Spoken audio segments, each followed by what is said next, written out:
Hello everyone, welcome to my channel brilliant minds. तो आज के इस वीडियो में हम क्लास 12 चैप्टर नंबर 2 ट्रेडिंग का वन शॉट पढ़ेंगे।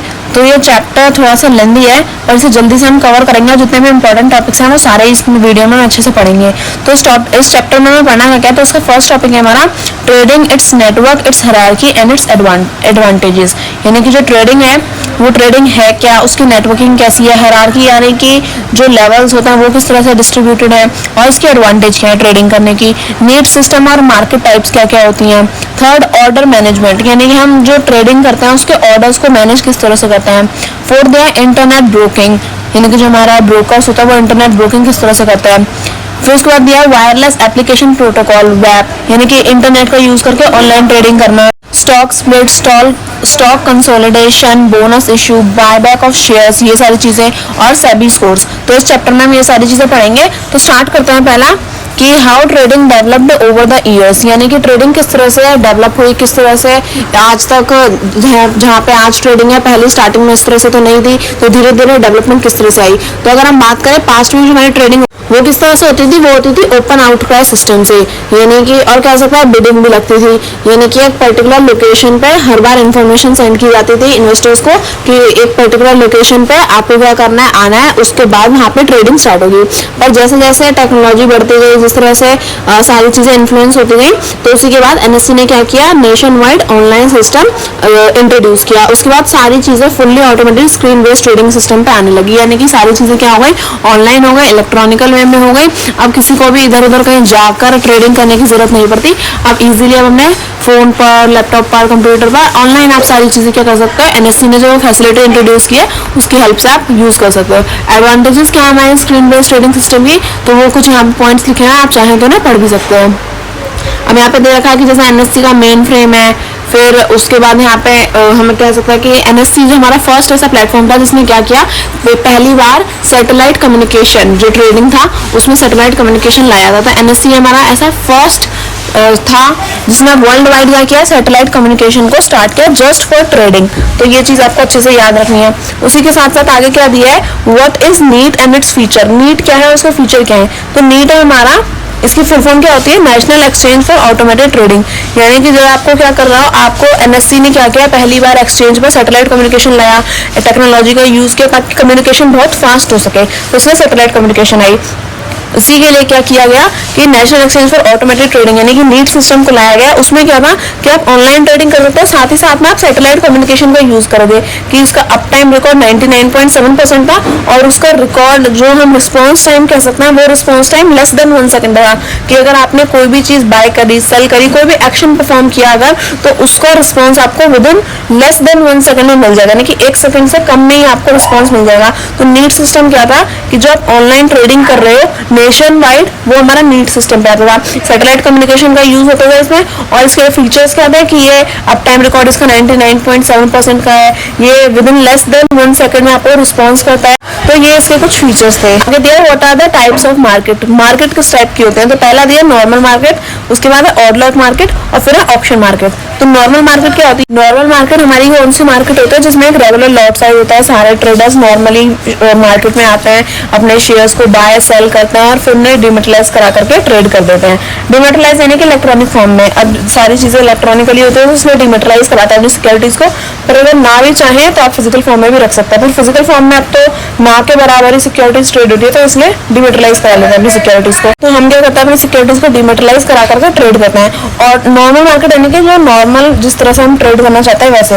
ऑड लॉट मार्केट के बारे में अगर बात करें तो ये क्या होता है, हमारे रेगुलर लॉट साइज से थोड़ी सी कम होती है। ऐसा कह सकते हैं कि an order is called an odd lot order if the order size is less than the regular lot size.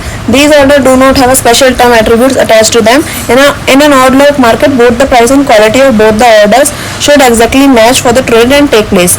यानी कि ऐसा कह सकते हैं कि जो हमारे रेगुलर लॉट ऑर्डर्स होते हैं उनके एक पर्टिकुलर साइज होता है कि आप इस सिक्योरिटी को इस प्राइस पे इतना खरीद सकते हैं, इतना ही जो है आप इसके पीसेस खरीद पाएंगे, तो इस तरह से। पर ऑड लॉट मार्केट में क्या होता है कि आप बहुत सारे स्टॉक्स एक टाइम पे नहीं खरीद सकते, इनका रेगुलर लॉट साइज कम होता है हमारे नॉर्मल मार्केट के लॉट साइज से। उसी के साथ साथ यहाँ पे क्या होता है, कुछ ऐसी स्पेशल टर्म्स और एट्रीब्यूशंस हमारे सिक्योरिटीज के साथ में ऐड नहीं होती। जैसे कि हमारी नॉर्मल मार्केट में क्या होता है कि नॉर्मल मार्केट में जो भी हमारी ऑर्डर है, जब भी वो ट्रेड किए जा रहे हैं तो उनके साथ में कुछ भी एट्रीब्यूट्स ऐड हो सकते सकते हैं कि हमें सिक्योरिटी इस टाइम तक चाहिए, इतनी चाहिए, ये नहीं चाहिए। तो इस तरह से, पर ऐसा ऑर्डर मार्केट में किस टाइप का भी स्पेशल टर्म और एट्रीब्यूट ऐड नहीं होते हैं। और यहाँ पे क्या होता है कि जब भी हम ट्रेड कर रहे हैं तो हमारा प्राइस और क्वांटिटी दोनों मैच करनी चाहिए हमारे जो ऑर्डर हमने प्लेस किया है उससे। Currently the order market facility is used for limited physical market, यानी कि जहाँ पे हम ऐसे कह सकते हैं ऑर्डर मार्केट में हमें क्या फैसिलिटी मिल रही है कि आप अपने जो फिजिकल मार्केट की जो भी कमोडिटीज है उन्हें आप इजीली ट्रेड कर सकते हैं। तो यहाँ पे करंटली तो इसी का यूज होता है। ऑर्डर मार्केट में हम अपनी फिजिकल मार्केट के चीज़ों को ही ट्रेड करने के लिए यूज करते हैं, और नॉर्मल मार्केट में हमने शेयर्स, सिक्योरिटीज, इन सब का ट्रेड करते हैं। ऑप्शन मार्केट होती है कि जिसे हम क्या करें, हमारा इनिशिएटर, कॉम्पिटिटर और सॉलिटर हो, यानी कि ऑप्शन मार्केट में नाम से ही समझ में आता है कि ऑप्शन होगा। तो यहाँ पे हम क्या करते हैं, ट्रेडिंग मेंबर के बिहाफ में यहाँ पे सेटलमेंट्स होते हैं, यानी कि 3 पार्टिसिपेंट है, इनिशिएटर, कॉम्पिटिटर और सॉलिटर। इनिशिएटर क्या है, जो पार्टी क्या करेगी, इनिशिएट करेगी ऑप्शन को, यानी कि ऑप्शन स्टार्ट कराने का काम इनिशिएटर का होगा। कॉम्पिटिटर क्या होती है, जो the party who enters orders on the same side, यानी कि इनिशिएटर ने पहले क्या कर दिया, अपना कोई भी जो उसकी सिक्योरिटी थी, जो भी उसे ऑप्शन में लानी थी, उसको ऑप्शन में लाया। फिर कॉम्पिटिटर क्या करता है, कॉम्पिटिटर यहाँ पे जो भी सिक्योरिटी ऑप्शन में आई है उसके ही फेवर में, यानी कि कह सकते हैं इनिशिएटर के फेवर में ही उसकी बिडिंग लगाना शुरू करता है। और सॉलिटर क्या होता है, ये पार्टी वो होती है जो इनके ऑपोजिट में क्या करती है, अपनी जो एंट्रीज है उन्हें ऑर्डर को प्लेस करना स्टार्ट करती है, इस तरह से। और आगे दिया है what are the trading system user hierarchy. तो ट्रेडिंग सिस्टम हायरार्की देखें तो सबसे ऊपर जो टॉप पोस्ट होती है वो कौन सी है, हमारी कॉर्पोरेट मैनेजर की। कॉर्पोरेट मैनेजर के अंदर 2 ब्रांचेस होते हैं, ब्रांच 1, ब्रांच 2। ब्रांच 1 के अंदर भी हमारे पास 2 डीलर होते हैं, डीलर 1-1, डीलर 1-2। और ब्रांच 2 के पास भी 2 डीलर होते हैं, डीलर 2-1 एंड डीलर 2-2। तो इस तरह से हमारी जो है हम कह सकते हैं हायरार्की यहाँ पे डिफाइंड है, इस तरह से हमारे लेवल डिफाइंड होते हैं। जैसे कि सबसे पहला वाला क्या है, कॉर्पोरेट मैनेजर। वैसे कह सकते हैं कॉर्पोरेट मैनेजर को हम हाईएस्ट लेवल पर रखते हैं, जैसे कि आप इस टेबल को देख के भी समझ सकते हो। ये क्या है, एंड टू एंड अपनी इंफॉर्मेशन, अपनी जो भी इसे रिपोर्ट चाहिए वो सारी रिसीव करता है अपने ब्रांचेस से, क्योंकि ये जाके डीलर से बात नहीं करेगा, ये ब्रांच से बात करेगा, क्योंकि इसके अंडर में ब्रांच आता है और ब्रांच के अंडर डीलर आता है। तो ये इसको जो भी इंफॉर्मेशन चाहिए वो क्या करता है, ये ब्रांच को जाके पूछता है, और फिर जो भी फैसिलिटी ब्रांच जो वैल्यू लिमिट्स की गई हैं, जो भी ऑर्डर वैल्यू लिमिट की गई हैं, वो सारी जो भी फैसिलिटी हैं और जो भी इंफॉर्मेशन है वो सारी रिपोर्ट करेगा ब्रांच अपने कॉर्पोरेट मैनेजर को जाकर के। और जो भी ट्रेडर्स के यूजर्स हैं, जो ट्रेडिंग मेंबर हैं, वो भी क्या कर सकते हैं, अपने ऑर्डर्स को मॉडिफाई करते हैं या कुछ भी अगर चेंजेस करते हैं तो वो सारी इन्फॉर्मेशन उससे रिलेटेड जो ब्रांच है वो क्या करता है, अपने कॉर्पोरेट मैनेजर को बताता है। ब्रांच मैनेजर क्या करता है, ब्रांच मैनेजर भी डीलर के ऊपर है, तो ऐसा कह सकते हैं कि ब्रांच मैनेजर को अगर कुछ काम देना है या उसको किसी से रिपोर्ट लेनी है तो वो अपने डीलर से, यानी कि ब्रांच मैनेजर के अंदर डीलर काम करता है, डीलर 1-1, डीलर 1-2। तो इस तरह से ब्रांच मैनेजर क्या करता है, उसे जो भी एंड ऑफ द डे पे जो भी रिपोर्ट चाहिए वो अपने डीलर से लेता है। यानी कि ऐसा कह सकते हैं कि he can set user order limit value for each of his branch, he can view outstanding orders and trade for all user of his branch and can also cancel modify outstanding orders of all user of his branch।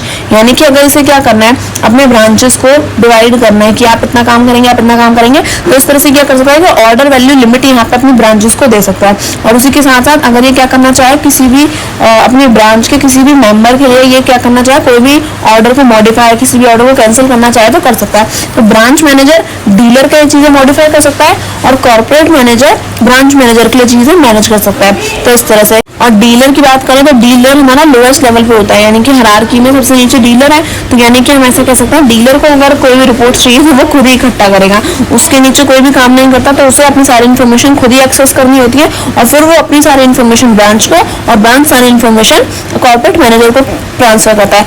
अब यार what are the use of local database. Local database के use क्या है, तो ऐसा कह सकते हैं लोकल डेटाबेस हमारा फास्टर होता है रिस्पॉन्स टाइम में टू द यूजर्स। ऐसा कह सकते हैं कि लोकल डेटाबेस क्या है कि जो भी यूजर्स हैं, जो भी यहाँ पे यूज कर रहे हैं ट्रेडिंग के लिए अपना वो, तो लोकल डेटाबेस क्या करता है, एक काफी फास्टर रिस्पॉन्स अपने ट्रेडर्स को प्रोवाइड कराता है। If however a corporate manager or branch manager make inquiry for orders of any dealer, branch manager of trading firm, then the inquiry is served by the host।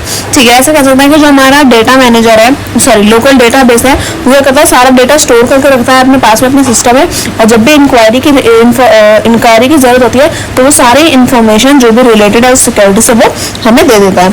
आगे बात किया है what are the uses of local database. Local database के uses क्या है। तो पहला तो दिया है ओपनिंग। ओपनिंग में क्या होता है, trading member can carry out the following activities after log in to the NEAT system and before the market open for trading. यानी कि ओपनिंग होती है कि जब भी हम क्या कर रहे हैं, जब भी हमारी मार्केट स्टार्ट होने वाली है तो उससे पहले हम क्या कर रहे हैं, अपने सारे ट्रेडिंग मेंबर्स की जो भी फॉलोइंग एक्टिविटीज हैं उन सभी को नीड सिस्टम पे लॉग इन कर सके। तो लोकल डेटाबेस क्या करता है, ये सब काम कराने में हेल्प करता है कि सबसे पहले मार्केट स्टार्ट होने से पहले आप सारी इन्फॉर्मेशन लॉग इन कर दो। उसके बाद प्री ओपन होता है, यानी कि जो 9:15 से हमारी ट्रेडिंग स्टार्ट होती है ना, अगर एक्चुअल मार्केट में अगर आप इन्वेस्टर हो तो 9:15 से आप स्टार्ट करोगे, पर 9:15 से पहले 9 बजे हमारी मार्केट स्टार्ट होती है। तो उसके 15 मिनट में क्या होता है, प्री ओपन सेशन होता है, यानी कि ये वो आपके लिए नहीं होता, वो जो अंदर जो नीड सिस्टम पे काम कर रहे हैं उनके लिए होता है। तो वो प्री ओपनिंग पीरियड में जो होता है 15 मिनट की ड्यूरेशन में क्या होता है, जो भी हमारा ऐसे कह सकते हैं ऑर्डर की मैचिंग पीरियड, ऑर्डर कलेक्ट करना, ये सारी चीज़ें हमारी 15 मिनट के दौरान हो रही होती है। और 8 मिनट से पहले 8 मिनट बीतने के बाद अगर हमारा कोई भी ऑर्डर को मॉडिफाई किया था, हमारे किसी इन्वेस्टर ने कुछ कैंसिल किया था, तो वो सारी चीज़ें, वो सारी इन्फॉर्मेशन कलेक्ट की जाती है। उसी के बाद हमारा आगे भी रखा है हमारा नॉर्मल मार्केट ओपन फेज। तो नॉर्मल मार्केट ओपन फेज की बात करता है। इसमें क्या है कि जैसे अभी यहाँ पे हमने देखा कि ये तो क्या था, प्री ओपन। सबसे पहले ओपनिंग होती है मार्केट की, फिर होता है प्री ओपन, फिर उसके बाद हमारा नॉर्मल मार्केट ओपन फेज क्या है कि जब हमारी मार्केट क्या होती है, नॉर्मली ओपन होती है, तो फिर इन्वेस्टर अपनी क्या कर सकता है, इसमें अपनी ट्रेडिंग स्टार्ट कर सकता है कि वो अपने इक्विटीज को, अपने जो भी ऑर्डर एंट्री थी उन सबको स्टार्ट कर सकते हैं। कुछ ऑर्डर उन्हें अगर मॉडिफाई करना है, कुछ कैंसिल करना है, तो अब अपना नॉर्मल जो है अपनी इजीली ट्रेडिंग स्टार्ट कर सकते हैं। तो वो ओपन फेज जो होता है नॉर्मल मार्केट का, उसमें क्या होता है कि वो जो अपनी रेगुलर ट्रेडिंग होती है ना, उसी को वो स्टार्ट करते हैं।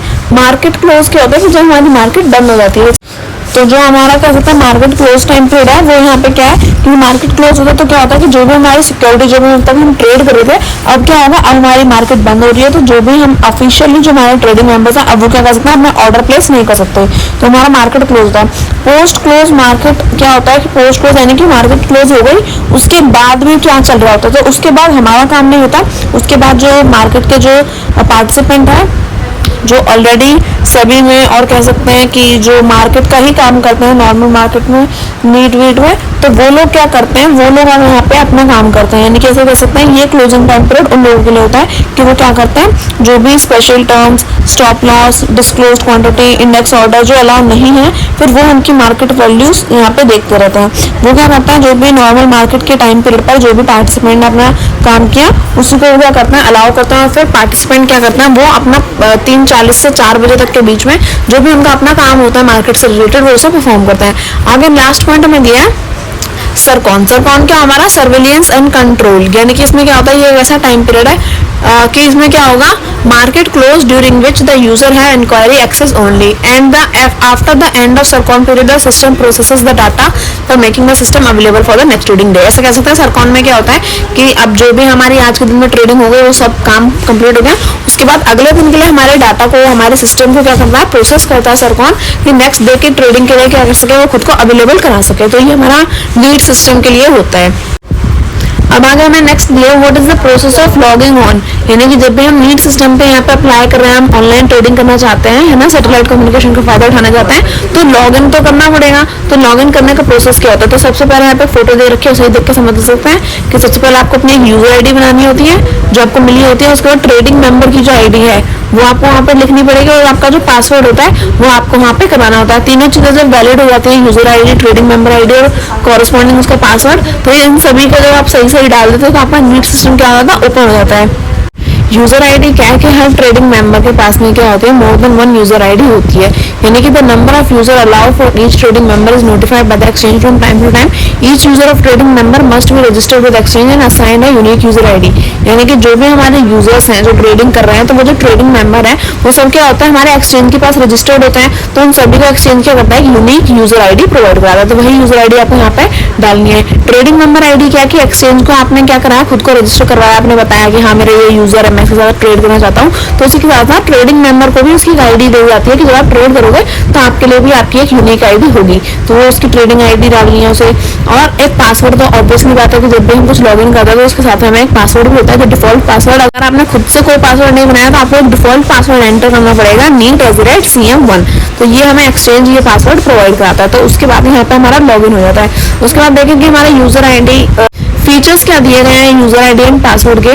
तो यहाँ पे लोकेशन स्पेसिफाइड यूजर आईडी, यानी कि हम ऐसा कह सकते हैं कि जो भी हमारी यूजर आईडी होती है उसको वो हमारा डेटाबेस और होस्ट एंड से कनेक्टेड होती है, यानी कि जो भी वर्क स्टेशन है हमारे एक्सचेंज का, वहाँ से वो सारी आईडी हमारी असाइन की जाती है, हम लोगों को मिलती है, और उसके बाद हम अपना वर्क स्टेशन पर अपना काम स्टार्ट करते हैं। पासवर्ड में क्या होता है, पासवर्ड में मिनिमम 6 कैरेक्टर्स होते हैं और मैक्सिमम 8 कैरेक्टर होता है, और कॉम्बिनेशन होता है इसका कैरेक्टर्स एंड नंबर्स का, यानी कि अल्फा न्यूमेरिकल्स हमारा पासवर्ड होता है। पासवर्ड में हम क्या कर सकते हैं, अगर चाहे तो हम उसे चेंज भी कर सकते हैं, न्यू पासवर्ड हम एंटर भी करवा सकते हैं चेंज करने के बाद में, ओल्ड पासवर्ड भी वहाँ से कैंसिल हो जाएगा। पासवर्ड क्या होगा, इनक्रिप्टेड फॉर्म में आपको कंप्लीटली दिखाई देगा और मेंटेन किया जाएगा ताकि कोई भी उसका मिसयूज ना कर सके। तो इस तरह से तो password expire period is parameterized by the exchange, यानी कि पासवर्ड को अगर आपको चेंज करना है तो वो भी आप इंश्योर कर सकते हैं। उसके साथ साथ लास्ट पॉइंट ये है कि अगर आप अपने पासवर्ड को भूल जाते हैं तो इट्स ओके, आप क्या कर सकते हैं, रीसेट करके दोबारा से अपना पासवर्ड जो है वो रीसेट कर दिया आपने, तो फिर आपको वहाँ पे जो आपका भूला हुआ पासवर्ड है वो आपको वहाँ पे डालने की जरूरत नहीं पड़ेगी, आप वहाँ पे आगे बढ़ सकते हैं रीसेट करने के बाद में। आगे दिया है यहाँ पे हमें what is the process of logging off exit from the application, यानी कि अब आपने लॉग इन कर लिया, पर अगर आपको लॉग ऑफ करना है तो फिर आप यहाँ पे क्या करेंगे, तो आपको दो चीजें दिखेंगी। पहली बात तो परमानेंट साइन ऑफ करना है आपको या फिर टेम्परेरी साइन ऑफ करना है, और तीसरी चीज हमें एग्जिट में मिलती है। तो परमानेंट साइन ऑफ में क्या होता है कि यूजर अगर लॉग ऑफ करना चाहता है परमानेंटली अपने ट्रेडिंग सिस्टम से, तो फिर वो क्या कर सकता है, लॉग ऑफ का जो परमानेंट लॉग ऑफ वाला ऑप्शन है उसे वो यूज कर सकता है। यहाँ पर अगर फोटो में दिया हो तो ये रहा परमानेंट, टेम्परेरी एंड एग्जिट, तो वो इनमें से कोई भी चीज ऑप्ट कर सकता है जो वो चाहता है। तो परमानेंटली अगर आपको बाहर आना है ट्रेडिंग सिस्टम से तो परमानेंट साइन ऑफ, अगर आपको टेम्परेरी साइन ऑफ करना है तो आप क्या करोगे, यहाँ पे जो टेम्परेरी वाला ऑप्शन आ रहा है तो आप इस पे क्लिक करोगे ताकि आप क्या कर सको, आपको यानी कि कुछ टाइम के लिए आप लॉग ऑफ करना चाहते हो पर आप वापस क्या करोगे, ट्रेडिंग प्लेटफॉर्म पर आओगे और वापस से साइन इन करके आप स्टार्ट कर दोगे अपनी ट्रेडिंग करना, तो ये उसके लिए होता है। और अगर बात करें एग्जिट की, तो एग्जिट होता है कि on selection of this option the user come out of sine of screen, यानी कि आपको आप क्या करना है, अगर आप एग्जिट लेना चाहते हैं ना, बाहर निकलना चाहते हो, आपको लॉग इन लॉग ऑफ नहीं कर सिस्टम नहीं चाहिए, आप सिर्फ बाहर निकलना चाहते हो अपने स्क्रीन से, तो आप एग्जिट कर सकते हो। आगे देखिए what is NEAT screen, NEAT screen क्या होती है, तो आई होप इसकी फोटो दी होगी तो मैं आपको शो कर देती हूँ। फोटो तो यही है, मतलब ये जो हमें 2-4 फोटो दिखाई गई है ना इसमें हमारी बुक में, तो यही हमारी नीट स्क्रीन है। ये सारी फोटोज जो हमें दिखा रहे हैं ये हमारी नीट स्क्रीन की ही होती है।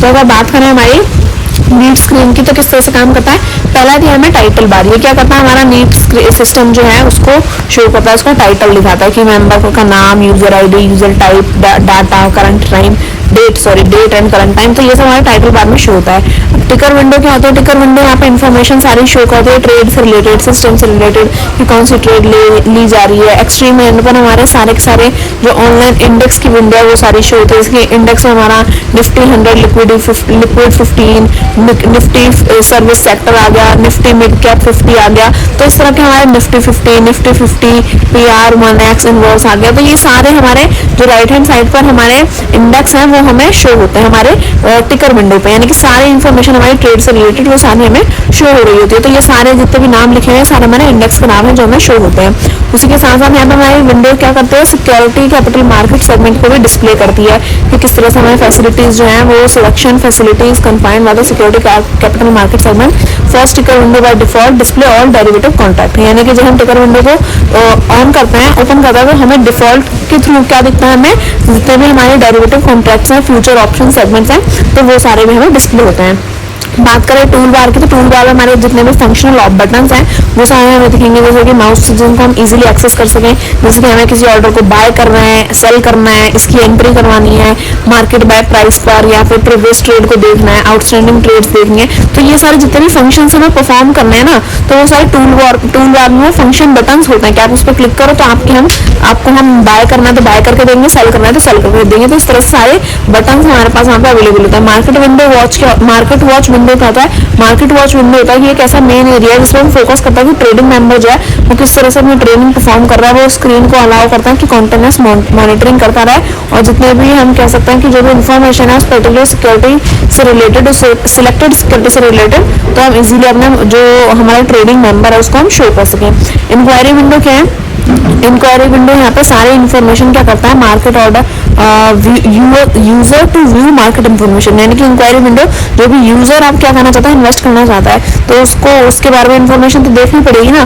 तो इसलिए वो क्या करता है, वो अपने इंक्वायरी विंडो को ओपन करता है ताकि इजीली वो क्या कर सके, जितनी भी इन्फॉर्मेशन है उस सबको आसानी से देख सके और रेलेवेंट इन्फॉर्मेशन को सिलेक्ट करने के बाद किसी सिक्योरिटी को चूज कर सके। स्नैपकोड की बात करें तो स्नैपकोड क्या होता है, स्नैपकोड एक फीचर है जो ट्रेडिंग मेंबर्स को अवेलेबल किया जाता है कि वो इंस्टेंटेनियस मार्केट की जो भी इंस्टेंट इन्फॉर्मेशन है वो इजीली अपने डिजायर के अकॉर्डिंग वो देख सके। उन्हें जो भी इन्फॉर्मेशन चाहिए होगी वो सारी information at the same time उनके पास में उनकी मार्केट वॉच विंडो पर प्रेजेंट हो जाएगी। तो वो हो गया।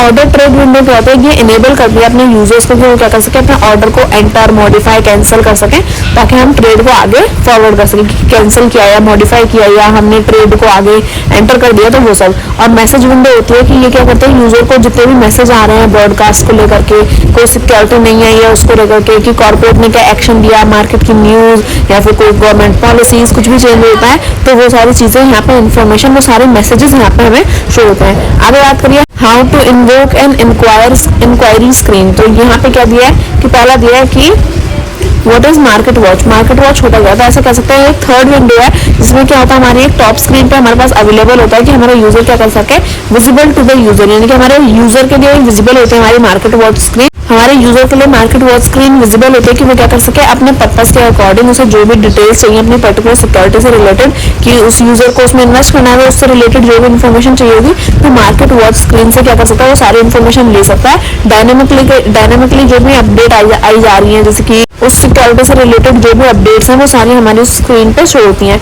मार्केट इन्फॉर्मेशन डिस्प्ले, यानी कि हम ऐसा कह सकते हैं कि ऑनलाइन मार्केट जब इन्फॉर्मेशन डिस्प्ले करती है अपने मार्केट वॉच स्क्रीन पर, यानी कि मार्केट से रिलेटेड जो भी इन्फॉर्मेशन है वो सारी इन्फॉर्मेशन हमारी अवेलेबल की जाती है, डिस्प्ले की जाती है। जैसे कि कॉर्पोरेट एक्शन क्या है, टोटल बाय ऑर्डर क्वांटिटी क्या है, बेस्ट प्राइस क्या होगा, बेस्ट सेल प्राइस क्या होगा, टोटल सेल ऑर्डर की क्वांटिटी कितनी है, लास्ट ट्रेड प्राइस क्या था, लास्ट ट्रेड प्राइस चेंज क्या था हमारा, कि हमने प्राइस में कुछ चेंजेस करे थे, परसेंटेज अगर हम निकाले चेंजिंग प्राइसेस की, क्लोजिंग प्राइस की, तो वो सारी इन्फॉर्मेशन हमें यहाँ पर हमें मार्केट इन्फॉर्मेशन डिस्प्ले हमें की जाती है। उसी के साथ साथ इन्फॉर्मेशन अपडेट, यानी कि अगर कोई भी इन्फॉर्मेशन अपडेट हुई है कि हमने किसी ऑर्डर को कैंसिल कर दिया, कुछ मॉडिफाई कर दिया या फिर कोई मार्केट न्यूज़ है, तो उस सबसे रिलेटेड जो भी इन्फॉर्मेशन है वो हमारे मार्केट वॉच स्क्रीन पर ही अपने यूजर्स को अवेलेबल होती है। उसी के साथ साथ यहाँ पे क्या है कि अगर कोई भी ट्रेड प्राइस हायर हो रहा है, लोअर हो रहा है, तो अगर हायर होगा तो क्या होगा, प्लस से इंडिकेट होगा, अगर प्रीवियस ट्रेड से क्या होता है, कम होता है तो माइनस से अपीयर होता है। तो इस तरह से हमारी सारी चीजें क्या होती है, हमारे मार्केट वॉच स्क्रीन पर शो हो रही होती है अपने यूजर्स को,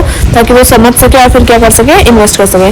आगे दिया market watch window, market watch download. तो मार्केट वॉच डाउनलोड क्या है कि जब आप इसे एक बार क्या करता है सिक्योरिटी, जब यूजर इसे पहली बार क्या करता है अपने सॉफ्टवेयर में डाउनलोड करता है, तो वो क्या करता है, सेटअप करता है अपनी मार्केट वॉच को, ताकि वो क्या कर सके, जब वो लॉग आउट करें नॉर्मली तो इजीली उनके पास जो भी फ्रेश सिक्योरिटीज हैं जिनको वो देख रहे थे तो उनकी फाइल में अवेलेबल रहा। उसी के साथ साथ जो भी मार्केट वॉच सेटअप है जब ये कैरी किया जाता है, तो यहाँ पे क्या लगा है कि रेलेवेंट मार्केट से रिलेटेड जो भी डाउनलोड्स हैं, जो भी ट्रेडिंग सिस्टम है, उससे रिलेटेड जितने भी मैसेज हैं वो सारे क्या हो, हमारे डाउनलोड्स में इजीली प्रोग्रेस करते रहे।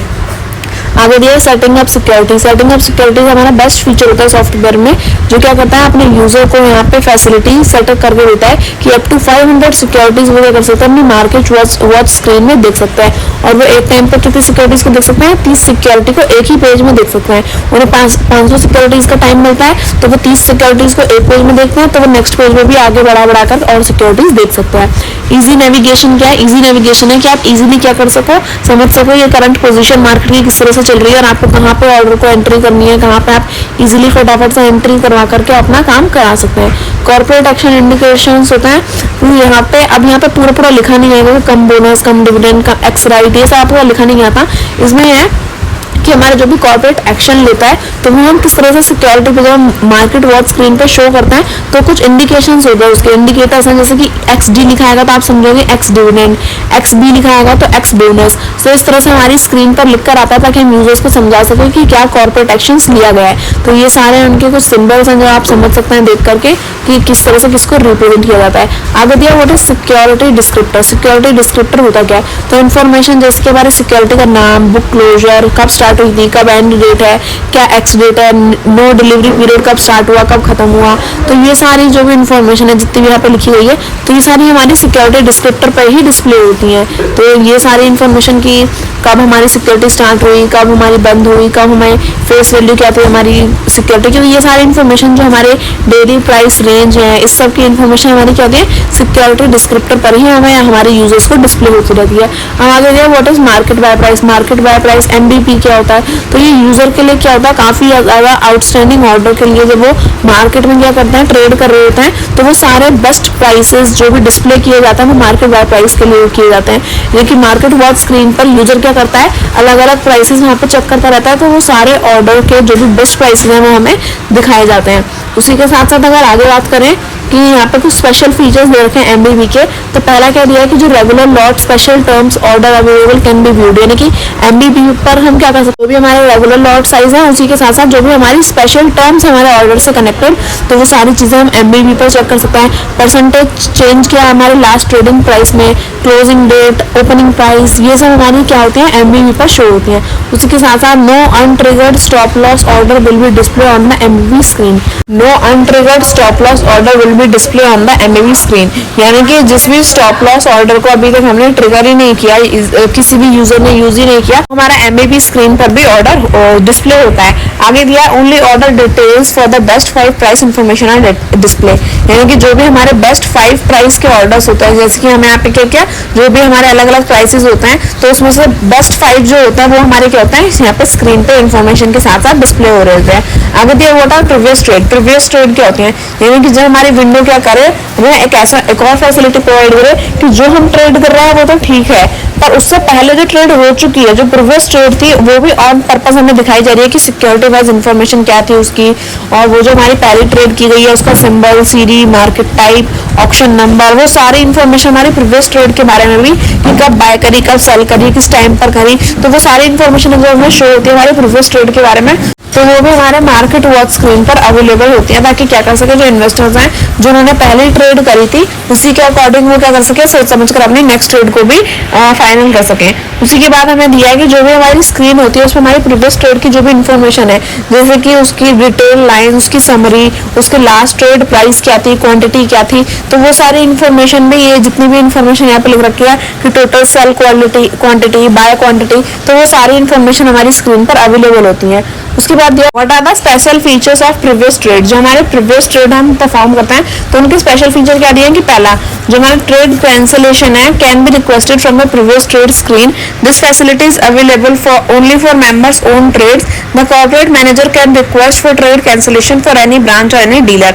हम ऐसा कह सकते हैं कि हमने जो हायरार्की समझी थी जिसमें सबसे ऊपर कॉर्पोरेट मैनेजर, फिर ब्रांच और फिर डीलर था, तो हम ऐसा कह सकते हैं कि अगर किसी ब्रांच मैनेजर को रिक्वेस्ट करानी है कि वो अपने ट्रेड को कैंसिल करना चाहता है, या किसी डीलर को अपनी रिक्वेस्ट करानी है कि वो अपनी ब्रांच को जो अपने उन्होंने ऑर्डर प्लेस किया उस ट्रेड को कैंसिल कराना चाहते हैं, तो वो क्या कर सकता है, अपने ट्रेड को कैंसिल करा सकते हैं, पर किसके कहने पर, सिर्फ और सिर्फ कॉर्पोरेट मैनेजर की रिक्वेस्ट पर ही हमारी क्या हो सकती है, ट्रेड कैंसिल हो सकती है।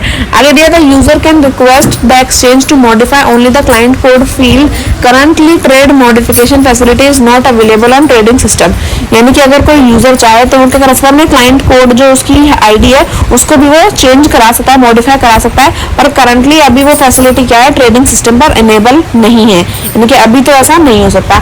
आगे दिया है what are outstanding orders. Outstanding orders हमारे कौन कौन से होते हैं, तो आउटस्टैंडिंग ऑर्डर्स हम इस तरह से कह सकते हैं कि the purpose of outstanding order is to enable the user to view the outstanding order for a security. ठीक है, तो यानी कि हमारा आउटस्टैंडिंग ऑर्डर क्या करता है, हमारे यूजर को इनेबल कराता है कि वो क्या कर सके, जो भी उनकी सिक्योरिटीज है, नेक्स्ट सिक्योरिटीज है जिनको वो ट्रेड करना चाहें, तो उनका वो जो पर्पस है वो उसको व्यू कर सके स्टार्टिंग से ही, तो इसका एक आउटस्टैंडिंग ऑर्डर्स का एक पर्पस होता है। उसी के साथ साथ आउटस्टैंडिंग ऑर्डर्स में आप क्या कर सकते हो, अपने ऑर्डर्स को एंटर करा सकते हो अपने यूजर के साथ में, बट उसमें क्या होगा, but which has not been completely traded और कैंसल, यानी कि आप इस तरह के ऑर्डर्स को एंटर करा सकते हो जो अभी या तो पूरी तरह से ट्रेड नहीं हुए हैं या फिर अभी तक वो कैंसिल नहीं है, तो उन्हीं ऑर्डर्स को आप क्या कर सकते हो, एंटर करवा सकते हो। उसके बाद में दिया है special features of outstanding orders. जो हमारे आउटस्टैंडिंग ऑर्डर्स हैं उनके स्पेशल फीचर्स क्या क्या है। तो पहला क्या दिया है कि ये ऑर्डर हमारा क्या कह सकते हैं, the user can modify orders from the outstanding order screen. यानी कि अगर किसी यूजर को अपने ऑर्डर को मॉडिफाई कराना है, जो उसने ऑर्डर प्लेस कर दिया, अब वो उसको उसमें कुछ चेंजेस चाहता है, तो उस ऑर्डर को वो मॉडिफाई किस तरह से करा सकता है, आउटस्टैंडिंग ऑर्डर स्क्रीन पर जाकर के वो उसे मॉडिफाई करा सकता है। दूसरा, अगर वो ऑर्डर को कैंसिल करवाना चाहता है तब भी वो आउटस्टैंडिंग ऑर्डर स्क्रीन का यूज कर सकता है। उसी के साथ साथ अगर उसे अपने पर्टिकुलर ऑर्डर के स्टेटस को चेक करना है कि वो किस तरह से चल रही है, या किस तरह से उस ट्रेड की, उस ऑर्डर की काम चल रहा है, उसमें ट्रेडिंग प्राइस, उसका कुछ चेंजेस, वो सब उसे अगर चेक करना है, उसका स्टेटस चेक करना है, तो हम क्या कर सकते हैं, आउटस्टैंडिंग ऑर्डर स्क्रीन की ही वैल्यू यूज करेंगे। उसी का पर्पस ही उसका वो है कि आप उससे इंफॉर्मेशन निकाल सको, किसी ऑर्डर को मॉडिफाई करना, कैंसिल करना, या उसका स्टेटस व्यू करने का काम हमारा आउटस्टैंडिंग ऑर्डर का होता है। आगे दिया what is activity log. Activity log को हम AL भी बोलते हैं। तो इसका काम क्या होता है, ये होती क्या क्या है। तो इसमें दिया है कि it show all activities that have been performed on any order belonging to that user. These activity include order modification, cancellation, partially full trade and trade modification, cancellation. It display information of only those order in which some activities has taken place. ठीक है, यानी कि activity log होती है हमारी इस तरह की, हम कह सकते हैं कि ये एक ऐसा प्लेटफॉर्म है, ये इस तरह की चीजें परफॉर्म करता है जिसमें क्या कर सकता है, जो यूजर है वो एक्टिविटी लॉग का यूज करता है ताकि वो अपने ट्रेड को, अपने ऑर्डर्स को मॉडिफाई, कैंसिल कर सके, या फिर जो भी उसकी ट्रेड है उसे वो पार्शियली ट्रेड कर सके, फिर कंप्लीटली फुली ट्रेड कर सके। ट्रेड मॉडिफिकेशन के लिए और कैंसिलेशन के लिए यूज किया जाता है। और एक्टिविटी लॉग में हमारी सिर्फ वही इंफॉर्मेशन डिस्प्ले होती है किसी भी एक्टिविटी से रिलेटेड, किसी भी ऑर्डर से रिलेटेड, जो ऑर्डर क्या है, एक बार क्या हो चुका है, ट्रेड हो चुका है, जिसमें कुछ एक्टिविटीज परफॉर्म हो चुकी हैं। ये हमारा इस तरह का ऑर्डर है, इस तरह की एक्टिविटी लॉग है, जिसमें क्या होता है, it does not display those order on which no activity has taken place. यानी कि हमारे उन ऑर्डर को हमें शो नहीं करता, डिस्प्ले नहीं करता हमारी स्क्रीन पर जिनमें कोई भी एक्टिविटी अभी तक की ही ना गई हो। अगर किसी ऑर्डर में कोई भी एक्टिविटी परफॉर्म नहीं करी गई तो हमारी स्क्रीन पर शो नहीं होगी, पर अगर कोई भी एक्टिविटी परफॉर्म की गई है तो क्या होगा, उसकी वैल्यू, उसकी जो भी इंफॉर्मेशन है वो सारी हमारी स्क्रीन पर अवेलेबल की जाती है। स्क्रीन पर जो भी इंफॉर्मेशन शो होती है वो उसका सिंबल हो सकता है, सीरी हो सकता है, market type, branch ID, dealer ID. तो इस टाइप की जो भी इंफॉर्मेशन है वो हमारी एक्टिव लॉग स्क्रीन जो है वो हमें अवेलेबल करवाती है। उसके बाद हमें यहाँ पे कुछ दिया भी है कि अगर बी लिखा आता है तो उसका मतलब है for buy order, this indicates a match. ऐसा अगर लिखा आता है हमारी स्क्रीन पर तो फॉर सेल ऑर्डर। तो ये सारी चीजें हैं कि क्या क्या लिखा आता है, तो आप समझ सकते हैं कि वो किस चीज को इंडिकेट कर रहा है। उसके बाद हमारे कुछ स्पेशल फीचर है एक्टिविटी लॉग के। तो एक्टिविटी लॉग क्या करता है, सारी डिटेल्स वो देता है कि जो भी एक्टिविटीज हैं वो क्रोनोलॉजिकल ऑर्डर्स में अगर हैंगी, यानी कि क्रोनोलॉजिकल ऑर्डर यानी कि एक पर्टिकुलर ऑर्डर के हिसाब से ही, जो सबसे पहली सिक्योरिटी होती है, फिर दूसरी, फिर तीसरी, तो इस तरह से वो क्रोनोलॉजिकल ऑर्डर में होती हैं। उसके बाद जो भी डिटेल्स हैं, अगर किसी ऑर्डर में एक्टिविटीज परफॉर्म गई थी तो उसके डिटेल्स जो है वो सारी शो होती हैं। उसके बाद जो हमारा with in the order number the detail appear with the oldest activity first and the latest last.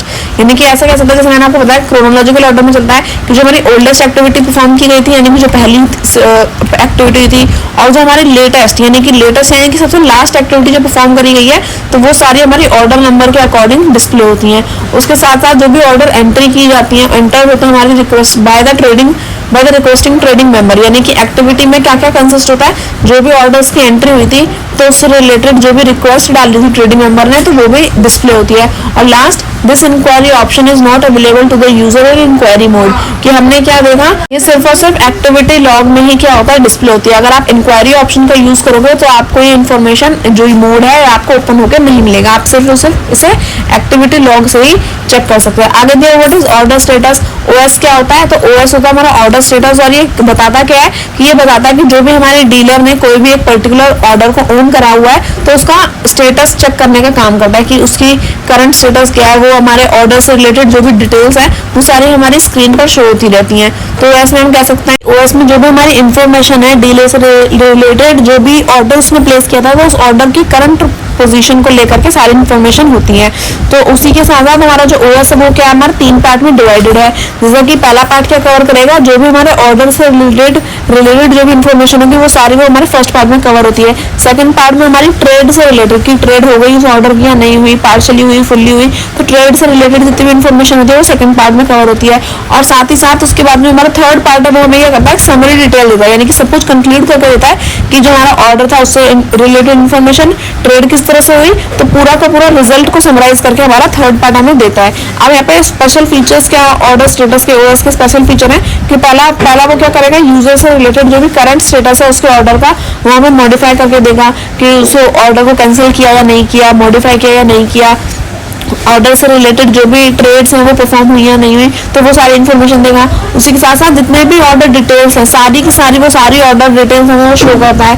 Third की सारी क्या होंगी, क्रोनोलॉजिकल ऑर्डर में ही हमें प्रेजेंट होंगी, रिप्रेजेंट होंगी। फोर्थ दिया कि जो डीलर है वो क्या कर सकता है, अपने स्टेटस को व्यू कर सकता है, अपने ऑर्डर से रिलेटेड जो भी डीलर आईडी डाल करके वो चेक कर सकता है कि उसका ऑर्डर किस तरह से काम कर रहा है। और फिफ्थ और लास्ट पॉइंट दिया कि इंक्वायरी ऑप्शन में ये हमारा अवेलेबल नहीं होता, ये आपको इंक्वायरी मोड में नहीं मिलेगा। अगर आपको इन्फॉर्मेशन निकालनी है कि आपका ऑर्डर स्टेटस क्या है तो वो आप इंक्वायरी ऑप्शन से नहीं निकाल सकते, आपको उसके लिए ओएस पर ही आना पड़ेगा चेक करने के लिए। व्हाट इज स्नैपकोड, तो स्नैपकोड क्या होता है, ये एक फीचर अवेलेबल किया गया है सिस्टम पे कि आप क्या कर सको, जो इन्फॉर्मेशन है वो इंस्टेंटेनियस मार्केट की इन्फॉर्मेशन निकाल सको। तो ये इसलिए हमें दिया गया था कि अगर आप अभी ट्रेड कर रहे हो और आपको इंस्टेंट मार्केट में क्या चल रहा है कि बेस्ट बाय प्राइस क्या है, बेस्ट सेल प्राइस क्या है, तो इस तरह की जो भी बेस्ट क्वालिटी इन्फॉर्मेशन या फिर ऐसे कह सकते हैं जो इंस्टेंटेनियस इन्फॉर्मेशन यानी कि तुरंत जो मार्केट की जो पक्की अभी खबर है तो वो अगर आपको निकालनी है तो आप स्नैपकोड का यूज करते हैं। उसके बाद दिया what does the market movement screen show, market movement screen है वो क्या शो करती है, तो नाम से ही समझ में आता है कि मार्केट मूवमेंट स्क्रीन क्या करती है, इन्फॉर्मेशन प्रोवाइड कर रही है कि मार्केट में किस तरह से सारी चीजें मूव कर रही हैं, कि किसी करंट डे पर क्या प्राइस चल रहा है, जो मार्केट टाइप है उसका नॉर्मल मार्केट में, ऑड लॉट मार्केट में, तो इन सभी में हमारा क्या सिस्टम चल रहा है, किस तरह की करंट वैल्यूज चल रही है, मार्केट टाइप क्या चल रहा है, मार्केट के buy order quantities, sell order quantities, high price, low price, opening price, closing price, तो ये सारी ट्रेड प्राइस की वैल्यूज, सारी इन्फॉर्मेशन जो हमारी सिक्योरिटी मार्केट से रिलेटेड है वो सारी इन्फॉर्मेशन हमें यहाँ पे शो होती है हमारे मार्केट मूवमेंट स्क्रीन पर।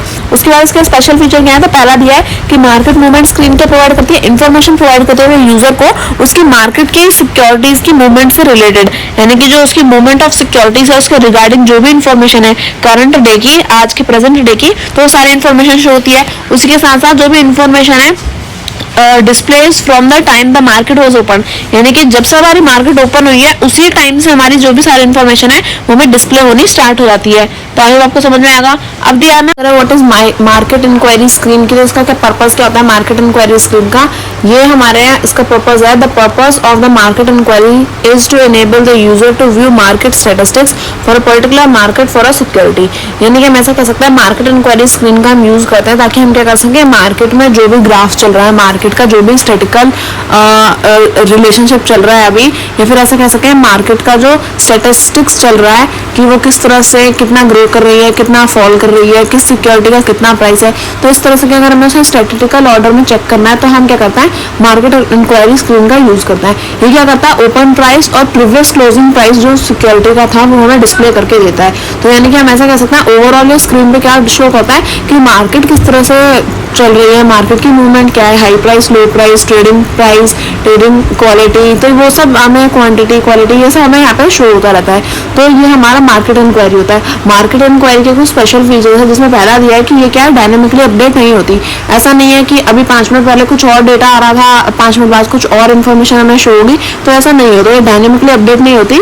ये क्या होती है, ये कह सकते हैं ये इनकंसिस्टेंट होती है और साथ ही साथ ये डिस्क्रीट फॉर्म में क्या होती रहती है, अपडेट होती है, यानी कि धीरे धीरे अपडेट होती है। ये बहुत ज़्यादा इंस्टेंटेनियस अपडेशन में अपना बिलीव नहीं रखती। और सिक्योरिटी में अगर हम कुछ वैल्यूज सिलेक्ट करें, जैसे कि एस अगर हम सिलेक्ट करते हैं तो वो इंडिकेट करता है सिक्योरिटी जो सस्पेंडेड है। अगर किसी सिक्योरिटी के आगे एस लिखा आ रहा है तो यानी कि वो सिक्योरिटी क्या है, सस्पेंडेड सिक्योरिटी है। टी लिखा आ रहा है यानी कि वो प्री ओपन सिक्योरिटी है। तो इस तरह से मार्केट की जो स्क्रीन होती है उसमें हमें सारी चीज़ें शो होती हैं। उसके साथ साथ हमें यहाँ पे क्या शो किया गया है कि जो इंडिकेटर है, अब यहाँ पे कुछ हमें वही दिखा रखा है कि CD अगर लिखा आएगा तो क्या होगा, कम डिविडेंड, XD लिखा आएगा तो एक्स डिविडेंड। तो इस तरह से सारी चीज़ें क्या होती हैं, डिस्प्ले होती रहती हैं हमारी मार्केट इंक्वायरी स्क्रीन पर। उसके बाद यह कि जो नेट चेंज है कि ट्रेड प्राइस को लेकर with respect to the previous day closing, जो पहले दिन पे जो हमारा क्लोजिंग प्राइस था उससे रिलेटेड जो आज हमारा प्राइस है उसको बीच में भी यहाँ पे जो परसेंटेज डिफरेंस है वो सारी चीज़ें नेट चेंजेस वो सब हमें दिखाया जाता है, डिस्प्ले किया जाता है। और फोर्थ पॉइंट यह है कि जो बेस प्राइस है सिक्योरिटी का for the days equal to the previous day closing price of the security, यानी कि आज के दिन पे जो प्राइस ओपन होगा यानी कि जो बेस प्राइस होगा वो पिछले दिन के क्लोजिंग प्राइस के ऊपर डिपेंड करता है। तो वो भी हमें शो किया जाता है, प्रीवियस क्लोजिंग प्राइस क्या था और आज के दिन पे जो बेस प्राइस है वो भी हमें डिस्प्ले किया जाता है। लास्ट में दिया कि जो बेस प्राइस है वो मैनुअली चेंज हो सकता है, यानी कि then the market inquiry will not display the new base price in the closing price field. यानी कि अगर क्या होता है, अगर हमारा बेस प्राइस हमने मैनुअली चेंज किया है और जो भी वो सिक्योरिटी थी, अगर उनके कॉर्पोरेट एक्शंस के दौरान में हमने वो प्राइस मैनुअली चेंज किया, खुद से चेंज किया due to corporate actions, market ने खुद ही, जो कंपनी थी उसने खुद ही अपनी सिक्योरिटी का प्राइस चेंज कर दिया, तो हमें प्रीवियस डे का जो प्राइस था वो नहीं दिखाया जाता, क्योंकि वो क्लोजिंग प्राइस कुछ और था और आज हमने वो चेंज कर दिया। आगे बात करी गई है what is auction inquiry screen. Auction inquiry screen यानी कि एआई क्या होता है? एआई यहाँ पे आर्टिफिशियल इंटेलिजेंस नहीं है, ऑक्शन इंक्वायरी स्क्रीन है, तो याद रखना। ऑक्शन इंक्वायरी स्क्रीन क्या करता है, ये एनेबल करता है यूजर को कि वो जो भी उसकी ऑक्शन एक्टिविटीज हैं, ट्रेडिंग डे पर जो भी उसने ऑक्शन किया था उसकी जो एक्टिविटीज हैं उसकी सारी इंफॉर्मेशन डिस्प्ले होती है। स्क्रीन नंबर, सीरियल नंबर, उसका status, symbol, series, buy sell, best buy quantity, sell quantity, तो बहुत सारी चीजें इंफॉर्मेशन हमें शो होती है। तो अब इसके भी कुछ सिंबल्स हैं, जैसे एस क्या शो करेगा, auction is in solicitor period, एम डिस्प्ले करता है system is matching the orders. तो इस तरह की सारी चीजें हमें डिस्प्ले करती हैं, तो ये सारी चीजें आपको याद रखनी पड़ती हैं। आगे दिया है कि इस तरह से यहाँ पे जैसे ये स्क्रीन पे दे रखा है, तो इस तरह से हमारी सारी सिक्योरिटीज आती हैं और फिर उनसे हम समझते हैं कि क्या क्या यहाँ पे हमें दिया गया है।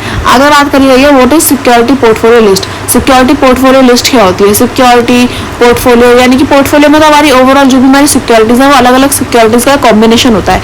तो वहाँ पे ये जो लिस्ट है उसमें क्या देगा, पहले दिया सिक्योरिटी लिस्ट, तो दोनों अलग अलग है। पहले सिक्योरिटी लिस्ट समझते हैं। सिक्योरिटी लिस्ट में हमें क्या होता है, जो यूजर है वो सिलेक्ट करता है उसकी सिक्योरिटी जो बेस्ड है उसके सिंबल्स पर, सीरीज पर, इंस्ट्रूमेंट टाइप, मार्केट टाइप, इन सारी चीजों पर जो सिक्योरिटीज बेस्ड है उसको हम यूजर सिलेक्ट करता है अपनी मर्जी से। और क्या करता है, जो भी अब blank partial search for symbol and series is also possible, कि अगर हमें किसी पर्टिकुलर सिंबल की किसी एक सिक्योरिटी है जिसका कोई पर्टिकुलर सिंबल दे रखा है, उस सिंबल से आपको उसे सर्च करना है या किसी सीरीज से आपको सर्च करना है सिक्योरिटी को, तो आप ऐसा भी कर सकते हैं। तो इन्वेस्टर अपनी मर्जी से क्या करता है, जो भी सिक्योरिटी उसे चाहिए उसको ऑप्ट करता है, उसको सिलेक्ट करता है और फिर उसको आगे प्रमोट करता है, आगे उसमें इन्वेस्ट करता है। पोर्टफोलियो लिस्ट में क्या होता है कि हम सिक्योरिटी लिस्ट सिलेक्ट करता है जब हम क्या करें, जब हमने एक पोर्टफोलियो बना लिया हो, हमने setting up of a portfolio, जब हमने सेट कर लिया अपना एक पोर्टफोलियो, उसके बाद उस पोर्टफोलियो में जो भी लिस्ट है सिक्योरिटीज की, जो भी सिलेक्टेड नाम है उसमें से हम क्या करते हैं, एग्जिस्टिंग पोर्टफोलियो वैसे अपने पोर्टफोलियो को मॉडिफाई कर सकते हैं, कुछ सिक्योरिटीज रिमूव कर सकते हैं, कुछ सिक्योरिटीज ऐड अप कर सकते हैं। तो इस तरह से हम पोर्टफोलियो लिस्ट में हम पोर्टफोलियो की ही सिक्योरिटीज के साथ में चेंजेस करते हैं, पर सिक्योरिटी लिस्ट में अपनी मर्जी से कोई भी सिक्योरिटी सिलेक्ट कर सकते हैं। तो आपको समझ में आया होगा।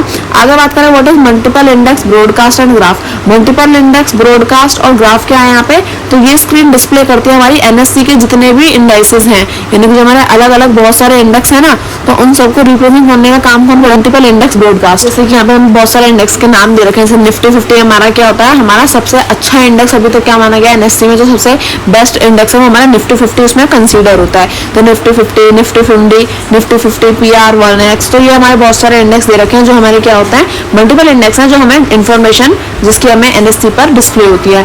अब यहाँ पे भी हमारा जो डाटा डिस्प्ले है वो कुछ इन फॉलोइंग इंडेक्सेस में होगा, जैसे कि करंट इंडेक्स क्या है, हाई इंडेक्स, लो इंडेक्स, तो ये सारी चीजें हमारे इंडेक्स के रिगार्डिंग हमें डिस्प्ले करवाई जाती हैं। उसके बाद में हमारे इंडेक्स रिलेटेड, जैसे कि हमारे इंडेक्स में 52 वीक्स लो कौन से इंडेक्स थे, है ना, एक साल में जो हमारे लो इंडेक्सेस थे वो कौन से थे, अप मूव्स, डाउन मूव्स, तो वो सारी चीजें हमें शो की जाती है। जैसे यहाँ पे भी शो कर रखा है कि हमारे बहुत सारे इंडेक्स दे रखे हैं जिनका high index, low index, open index, close index, ये सारी चीजें हमें दे रखी हैं। अब यहाँ पे बात करें what is online backup facility. Online backup facility क्या है, तो ऑनलाइन बैकअप फैसिलिटी को हम ऐसे कह सकते हैं कि इसमें क्या होता है, user can invoke to take a backup of all order and trade related information for the user, the information available is for the current day only. यानी कि इसमें क्या होता है, ऑनलाइन बैकअप फैसिलिटी है कि जो भी हमने ट्रेड परफॉर्म करी उसके बाद जो हमारा यूजर है अगर वो चाहे तो अपने उन सारे ऑर्डर्स की, अपने उन सारे ट्रेड्स ऑर्डर से रिलेटेड जो भी ट्रेड की गई हैं, तो वो सारी इन्फॉर्मेशन उस ट्रेड के रिगार्डिंग वो ले सकता है। जो भी इंफॉर्मेशन है वो हमारे सिर्फ करंट डे की ही हमें मिलती है, जो आज का दिन था, आज के दिन जो भी ट्रेड हुई, तो वो सारी करंट डे की इन्फॉर्मेशन हमारे पास में अवेलेबल होती है। उसके बाद यूजर क्या कर सकता है, यहाँ पे सिलेक्ट कर सकता है कि उसने जो भी इन्फॉर्मेशन मिल गई उसको अब उनमें कुछ भी फिल्टर करना है, कुछ भी मार्केट टाइप, बुक टाइप, उस अगर वो सब कुछ चेक करना है तो वो उस इन्फॉर्मेशन में से वो सारी इन्फॉर्मेशन जो उसे मिली है उसको वो चेकआउट कर सकता है।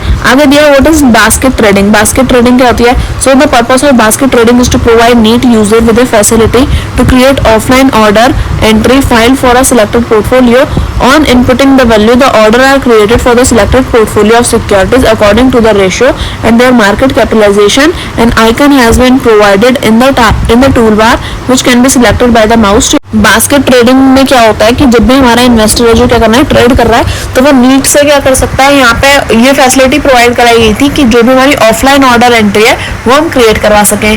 पर यहाँ पे हमारा जो टूल बार है वो हमें कुछ आइकन्स प्रोवाइड करता है जिसमें हम क्या कर सकते हैं, कुछ अपने आइकन्स को सिलेक्ट करके अपना आगे का काम करवा सकते हैं। जैसे कि बास्केट ट्रेडिंग को परफॉर्म करने के लिए, बास्केट ट्रेडिंग फंक्शनैलिटी को परफॉर्म करने के लिए सबसे पहले आपको एक पोर्टफोलियो चाहिए होता है, उसका आप कॉम्बो सिलेक्ट करते हो। उसके बाद उस पोर्टफोलियो में से आप सिक्योरिटीज अपने लिए लेते हो, वो जो आपको पसंद आती है उस सिक्योरिटी को आप मॉडिफाई करते हो, कैंसिल करते हो, कुछ ऑर्डर प्लेस करते हो, अब उसमें अपने अमाउंट मेंशन करते हो कि आपको इस सिक्योरिटी इतने प्राइस से कम की चाहिए, इतने प्राइस से ज़्यादा की सिक्योरिटीज चाहिए, इतने प्राइस से ज़्यादा की सिक्योरिटीज में आप पोर्टफोलियोज में आप इन्वेस्ट करना चाहोगे तो वो वैल्यू आप डालते हो। जैसे कि यहाँ पे 3000 लाख वैल्यू डाल रखी है। उसी के बाद जो भी इनसफिशिएंट अगर अमाउंट आपकी रहती है बास्केट में तो आपको बता दिया जाता है। उसके बाद आपकी जो वैल्यू है, यूजर क्या करता है, उसमें से उस वैल्यू के अकॉर्डिंग बाय या सेल करता है अपने पोर्टफोलियो को, जो भी उसने सिलेक्ट किया होता है। और उसके बाद बास्केट ट्रेडिंग है, यानी कि बहुत सारी सिक्योरिटीज आपकी एक बास्केट में आपको मिल जाती है। यानी कि हमारे पोर्टफोलियो में हमारे कॉम्बिनेशन रहता है ना, तो आप उसमें आप क्या कर सकते हो, इजीली अपने अमाउंट को एडिट करके अपनी सिक्योरिटीज को बाय या सेल कर सकते हो।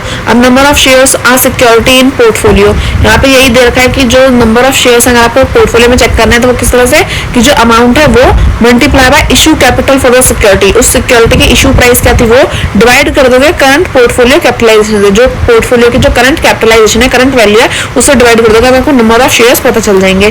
तो इस तरह से हम क्या करते हैं, बास्केट ट्रेडिंग करते हैं। यानी कि बास्केट ट्रेडिंग में क्या होता है, आपने जो पोर्टफोलियो था उसमें आप उसे सिलेक्ट करो, उसमें अपनी वैल्यू डालो, अमाउंट डालो, और अमाउंट डालने के बाद अब आपको बाय करना है, सेल करना है, वो आपकी मर्जी, और फिर आगे आप ट्रेड करो। तो ये इस तरह से चलता है। अब number of shares of a portfolio, ये तो number of shares of a security in portfolio. अगर आपके पोर्टफोलियो के नंबर ऑफ शेयर्स निकालने तो आप क्या करोगे, अमाउंट मल्टीप्लाई बाय जो इशू कैपिटल थी सिक्योरिटी की, डिवाइड कर दोगे उसे करंट पोर्टफोलियो के कैपिटलाइजेशन से, तो उसके बाद आपकी वैल्यूज निकल के आ जाती हैं। आगे दिया है what are buyback share, buyback trades. Buyback trades हमारी क्या होती हैं, तो सेबी ने क्या किया था, डेट 14 नवंबर 1998 में बायबैक ऑफ सिक्योरिटी को परमिट किया था। यानी कि अब आप क्या कर सकते हो, अगर आपने सिक्योरिटीज को सेल किया है, ट्रेड किया है, तो अगर किसी कॉर्पोरेट अपनी सिक्योरिटी को ट्रेड कर दिया, अपने किसी दूसरे इन्वेस्टर को उन्होंने अपनी सिक्योरिटी सेल कर दी, तो अब क्या होगा, अगर उन्हें अपनी वो सिक्योरिटीज वापस चाहिए तो वो क्या कर सकते हैं, बायबैक कर सकते हैं ओपन मार्केट में। यानी कि वो क्या कर सकते हैं, अपनी सिक्योरिटीज को वापस ले सकते हैं। पर वापस लेने का भी कुछ तरीका होता है कि अगर आप बायबैक करोगे तो आपको सारी इन्फॉर्मेशन बतानी पड़ेगी पहले अपने ट्रेडर्स को, जो भी उसकी वैल्यू है, करंट ट्रेडिंग वैल्यू जो है सिक्योरिटी की, वो आपको पे करनी पड़ेगी। जो भी एवरेज प्राइस चल रहा है, डे की volume, total volume, highest lowest price, ये सब आपको देखने पड़ेंगे, और फिर आपको पैसे पे करके अपने इन्वेस्टर्स को आपको अपने शेयर्स वापस लेने पड़ेंगे। तो बायबैक आप फ्री में नहीं करते, जो भी आपकी सिक्योरिटी से रिलेटेड सिंबल, सीरीज, लो प्राइस, हाई प्राइस है, वो सब आप चेकआउट करोगे, उसके बाद ही अपनी सिक्योरिटीज वापस ले सकते हो अपने इन्वेस्टर्स से।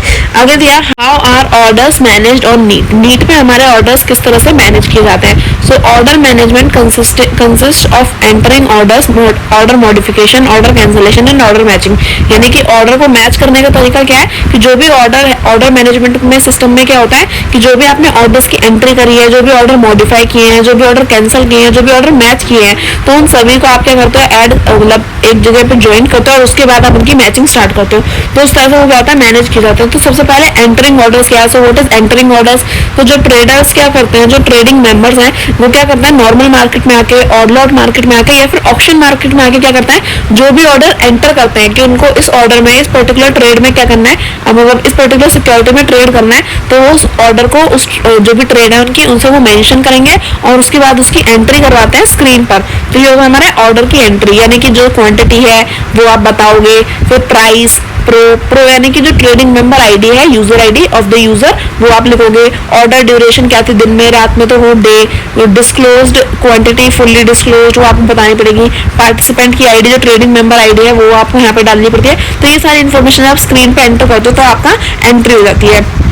उसके बाद दिया what are active and passive order. Active and passive order कौन से होते हैं, so when any order entry the trading, when any order enters the trading system it is an active order. जब भी हमारा कोई ऑर्डर क्या होता है, ट्रेडिंग सिस्टम में एंटर होता है, मतलब नया नया एंटर हुआ है, तो वो क्या हमारा एक्टिव ऑर्डर है। It tries to find a match on the other side of the book. If it finds a match it is a trade is generated. If it does not find a match the order become a passive order. यानी कि जब आपने trading system में अपना order enter करवाया तो वो एक एक्टिव ऑर्डर है।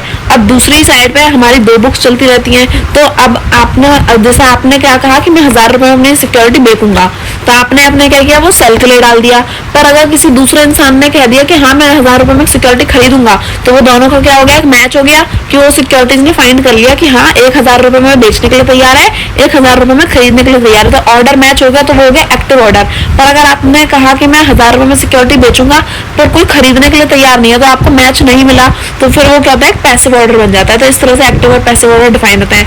आगे दिया what are order books. Order books हमारे क्या होते हैं, तो कह सकते हैं as and when valid orders are entered or received by the trading member, they are first numbered, time stamped and then scanned for a potential match.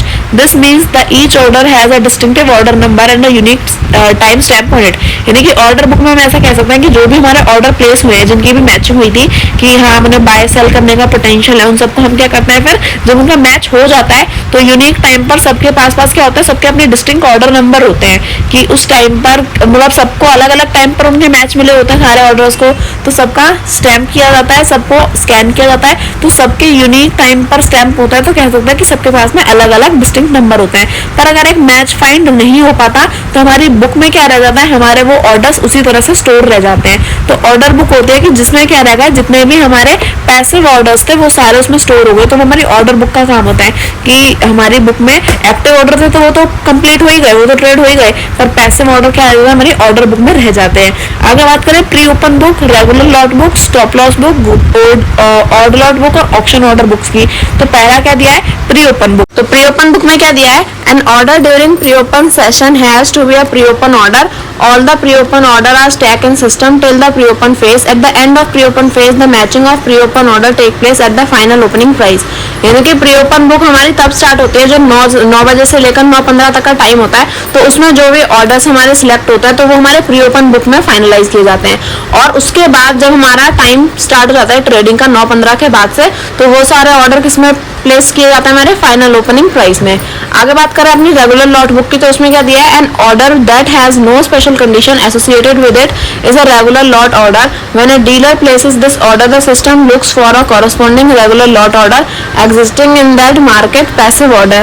If it does not find a match at the time it enters the system, the order is tagged in a regular lot book as a passive order. तो passive order हमारे कौन से होता है, जिनको कोई भी match नहीं मिलता तो पैसिव ऑर्डर होते हैं, तो वो हमारे रेगुलर लॉट बुक में रजिस्टर किए जाते हैं। यानी कि जब भी हमने क्या किया, अपने नॉर्मल टाइमिंग पर जब ट्रेड स्टार्ट होती है और उसमें हम ऐसे ऑर्डर बुक करें जिसके साथ में कोई भी टर्म्स एंड कंडीशंस नहीं है, कोई स्पेशल कंडीशन एसोसिएटेड नहीं है, तो वो हमारे रेगुलर लॉट बुक में कंसीडर होता है। और ये ऑर्डर्स हमारे पैसिव ऑर्डर्स होते हैं कि इनको कोई भी उनका मैच नहीं मिलता तो उसके बाद इनकी एंट्री की जाती है। आगे दिया stop loss book. Stop loss book हमारी एसएल कहलाती है और इसमें क्या होता है, orders are released into the market when the last traded price for that security in the normal market reaches और surpasses the trigger price. Before triggering the order does not participate in matching and the order can not get traded. यानी कि जो stop loss book है उसमें हमारे वो orders release होते हैं जिसमें मार्केट का जो लास्ट ट्रेडेड प्राइस था, एक पर्टिकुलर सिक्योरिटी का जो लास्ट ट्रेडेड प्राइस था, क्लोजिंग प्राइस था, वो हमें दिया जाता है। उसके बाद अगर हमें कोई ऐसी सिक्योरिटी मिले जो उस पर्टिकुलर प्राइस को, उस ट्रेड प्राइस को आगे सरपास कर जाए, तो तब हम क्या करेंगे, उन ऑर्डर्स को प्लेस करता है, तो वो हमारे स्टॉप लॉस बुक में कंसीडर होता है। ऑर्डर लॉट बुक में क्या होता है, the order lot book can be selected in the order entry screen in order to trade in the odd lot market. Order matching in this market take place between two orders on the basis of quantity and price. To enter order in the odd lot market, select the book type as OL. Odd lot book में हमारे सिर्फ वही order enter करते हैं जिनका book type क्या होता है, ओएल होता है, यानी कि ऑड लॉट होता है। और ऑड लॉट में हम सिर्फ उन्हीं ऑर्डर्स की एंट्री करवाते हैं, उन्हीं ऑर्डर्स को सिलेक्ट करते हैं जो क्या है ऑड लॉट मार्केट में ट्रेड हुए हैं। जो नॉर्मल फाइनेंशियल मार्केट में ट्रेड होंगे उन्हें हम कंसीडर नहीं करेंगे। जो ऑड लॉट मार्केट में ट्रेड होंगे सिर्फ उन्हीं ऑर्डर्स को क्या किया जाता है, कंसीडर किया जाता है। और ऑक्शन ऑर्डर बुक जो हमारा लास्ट है, इसमें क्या दिया है, ऑक्शन ऑर्डर बुक स्टोर करता है हमारे वो सारे ऑर्डर्स जिनकी एंट्री क्या हुई है, ट्रेडिंग मेंबर और पार्टिसिपेंट के थ्रू हमारे एक्सचेंज में हुई है। यानी कि एक्सचेंज में जो हमारा फाइनेंशियल एक्सचेंज है, अगर उसमें ऑक्शंस में हुए हैं तो उन ऑर्डर्स को हम किसमें ट्रेड करेंगे, उन ऑर्डर्स को हम ऑक्शन ऑर्डर बुक में एंटर करवाते हैं। और उनका इनिशिएटर कौन होता है, ऑक्शन ऑर्डर्स के इनिशिएटर होते हैं उनके orders, initiator orders, competitor orders and solicitor orders. तो ये वाले जो हमारे ऑर्डर्स होंगे वो हमारे ऑक्शन ऑर्डर बुक में कंसीडर किए जाएंगे। आगे दिया है what is symbol and series in relation to securities. अब हमने बहुत सारे सिंबल एंड सीरीज पढ़े थे, जैसे कि XD, XX, एक्स, तो इस तरह के जो एक्स एस, इस तरह के जो सिंबल्स थे वो क्या रिप्रेजेंट कर रहे हैं, उनका क्या रिलेशन होता है सिक्योरिटी से। तो हम ऐसा कह सकते हैं कि securities can be taken as default values from the order entry screen from any of the inquiry screens such as MBP, OOPT, AL, MI and SQ. In case the security is not set up in market watch screen, the security list can also be used to take the codes as default value. यानी कि जब हमारी market watch screen पर हम कुछ भी represent करते हैं तो हम उनकी सिंबल से रिप्रेजेंट करते हैं। तो और जब तक अगर हमने उन्हें कोई सिंबल नहीं दिया तो जो उनकी डिफॉल्ट वैल्यू होती है, जो ऑलरेडी ट्रेड में या हमारी मार्केट स्क्रीन में हमें डिफॉल्ट वैल्यू दे रखी है, तो वो हमें स्क्रीन पर शो हो रही होती है। तो वही सिंबल्स क्या होते हैं कि जैसे सिक्योरिटी सस्पेंडेड है तो हम एस से रिप्रेजेंट करेंगे, अगर वो प्री ओपन वाली सिक्योरिटी है तो उसे पी से रिप्रेजेंट करते हैं। तो इस तरह के जो सिंबल्स हैं, इस तरह के जो लेबल्स हैं, वो क्या करते हैं सिक्योरिटीज को रिप्रेजेंट करने का काम करते हैं। अब व्हाट इज क्वांटिटी, तो क्वांटिटी क्या होती है, when the buy sell order entry screen is invoked the regular lot size available at the best price on the counter side get defaulted in order entry screen.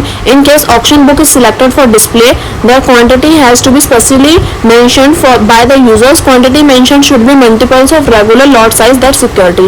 Quantity होती है कि जितने भी order आपने bye या cell करे हैं और जिनकी एंट्री आपने स्क्रीन पर करवाई है, तो वो जो रेगुलर लॉट साइज अवेलेबल है हमारे पास में, जो बेस्ट प्राइस पर हमारी सिक्योरिटीज हम ट्रेड करते हैं, तो वो हमने कितने ऑर्डर प्लेस करे हैं, तो वो उसकी क्वांटिटी मेंशन की जाती है हमारे सिक्योरिटी स्क्रीन पर। जो हमारी रेगुलर लॉट साइज है उस पर हमने कितने ऑर्डर हमने प्लेस करे, तो उन सब की क्वांटिटी हम मेंशन करना है multiples time. What is quantity freeze, तो क्वांटिटी फ्रीज क्या होती है, all order with very large quantities will receive quantity alert at members terminal currently if member order entered exceed alter quantity limit. यानी कि हम ऐसा कह सकते हैं कि जो क्वांटिटी फ्रीज है वो हमें कब मिलता है कि जब भी हमने कुछ ऑर्डर जो है प्लेस करे अपने, जिसकी हमने कुछ फिक्स्ड क्वांटिटीज हमने अपने लिए बाय या सेल करी। अब जब उन्हें ट्रेड करेंगे तो अगर हम क्या करें, अगर हमने जो क्वांटिटी जो हमने बाय या सेल करने के लिए ट्रेड करने के लिए लिए, अगर उनकी क्वांटिटी क्या है बहुत ज्यादा एक्सीड कर जाए, जो लिमिट दे रखी है उस लिमिट को, उस वैल्यू को अगर वो इंक्रीज करते हैं तो हमें क्या मिलता है,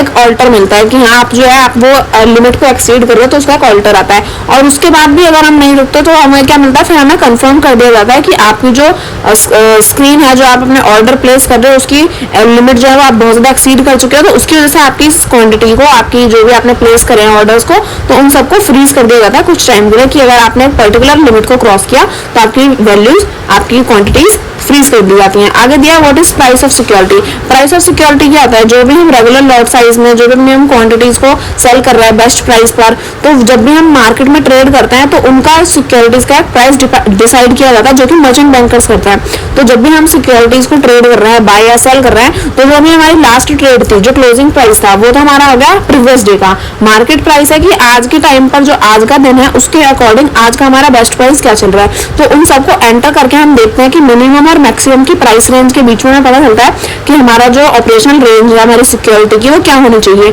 उसके बाद हमारा जब प्राइस फिक्स कर दिया जाता है, यानी कि हमने कह दिया कि अब इस पर्टिकुलर सिक्योरिटी की वैल्यू कल जो थी और आज जो थी उन दोनों का मैच करके हम निकाल लेते हैं कि हमारी आज की पर्टिकुलर सिक्योरिटी की प्राइस क्या होनी चाहिए। तो इस तरह से हमने सिक्योरिटीज की प्राइस को फिक्स करते हैं। आगे दिया व्हाट आर सर्किट ब्रेकर्स। तो सर्किट ब्रेकर्स क्या होते हैं, the exchange has implemented index based market wide circuit breakers in compulsory rolling settlement with effect from July 2, 2001. In addition to the circuit breaker, price band are also applicable on individual securities. Circuit breaker होता है कि जब भी हम क्या कर रहे हैं, इंडेक्स बेस्ड सिक्योरिटीज में ट्रेड कर रहे हैं, तो सर्किट ब्रेकर है, यानी कि कभी कभी उनको बीच में क्या कर देना, तोड़ देना। यानी कि अगर हमने कोई सिक्योरिटी में इन्वेस्ट किया, कोई एक्सचेंज में हमने इंप्लीमेंट किया कि index based market wide circuit breaker है, यानी कि इंडेक्स में अगर आप इन्वेस्ट करते हो तो आपकी सेटलमेंट की जाएगी और कंपल्सरी रोलिंग सेटलमेंट होती है कि आपको क्या किया जाएगा, सारी चीजें आपकी चेक होती हैं और उसके बाद उसमें जो भी आपकी सिक्योरिटी है उसकी सेटलमेंट भी कराई जाती है। तो 2 जुलाई 2001 में हमारी सर्किट ब्रेकर्स क्या होते हैं, इंप्लीमेंट होने स्टार्ट हुए थे, सभी ने उसे इंप्लीमेंट किया था।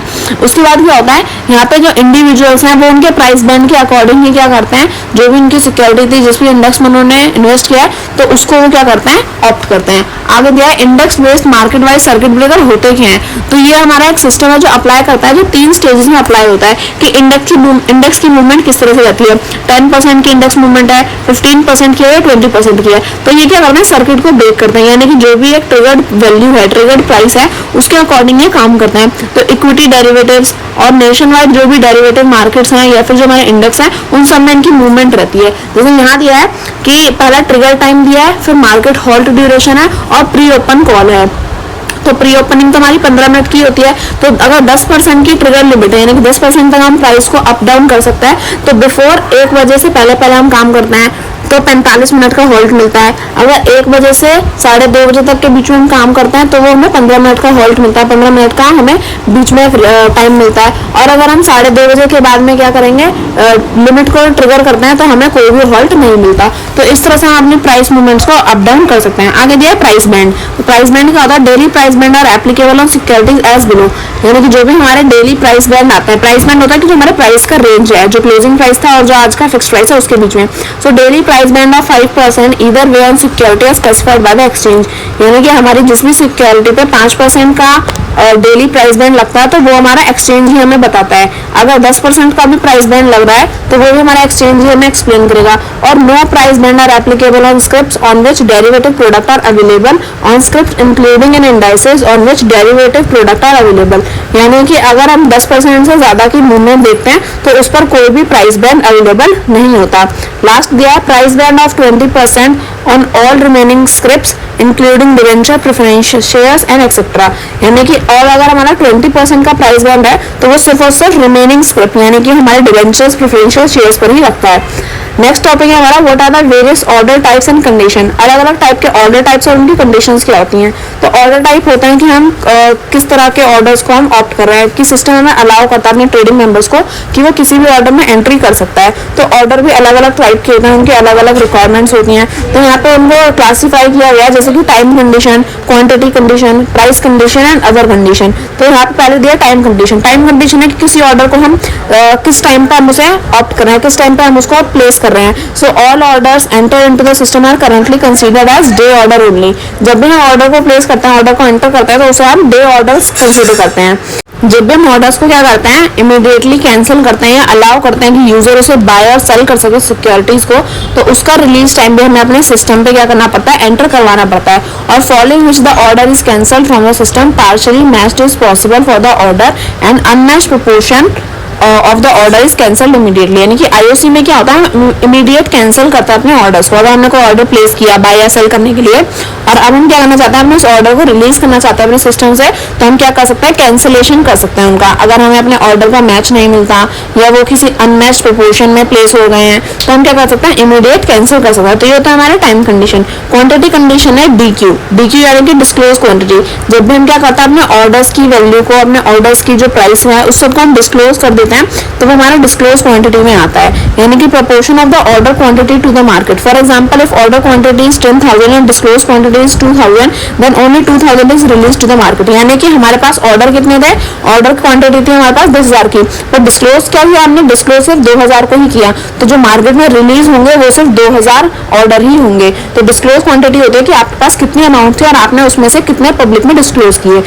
प्राइस कंडीशन आता है हमारा market, stop loss, trigger price और लिमिट प्राइस। तो पहला मार्केट क्या है, at the time the order is entered for such order the system determine the price, यानी कि जब भी हम क्या करते हैं, मार्केट में अपना कोई ऑर्डर प्लेस करते हैं तो उस टाइम पर हमारा जो मार्केट है वही ऑर्डर का सिस्टम क्या करता है, जिस भी ऑर्डर में, जिस भी सिस्टम में अपने ऑर्डर को प्लेस किया है तो वही उसका प्राइस डिटरमाइन करेगा। तो वो होता है हमारा मार्केट। दूसरा बात करें स्टॉप लॉस, तो ये फैसिलिटी रिलीज कराता है हमें कि this facility allow the user to release an order into the system after the market price of the security reaches और crosses the threshold price called trigger price, यानी कि मान लो कि आपने एक पर्टिकुलर प्राइस के बारे में सोच रखा था कि जैसे ही ये प्राइस हमारा क्रॉस हो जाएगा उसके बाद सिक्योरिटी में इन्वेस्ट करेंगे। तो स्टॉप लॉस में क्या होता है कि जो भी हमारा ऑर्डर है जो सिस्टम में एंटर्ड हो रखा है तो ये उस ऑर्डर को एक फैसिलिटी प्रोवाइड कराता है। तो स्टॉप लॉस में क्या दिया है कि जो हमें फैसिलिटी प्रोवाइड की गई है कि जो एक वैल्यू आपने डिटरमाइन कर दी, उसके बाद आपकी जो ट्रिगर वैल्यू अगर वो लिमिट हो जाती है, वो क्रॉस हो जाती है, तो हम उसे स्टॉप लॉस में कंसीडर करेंगे।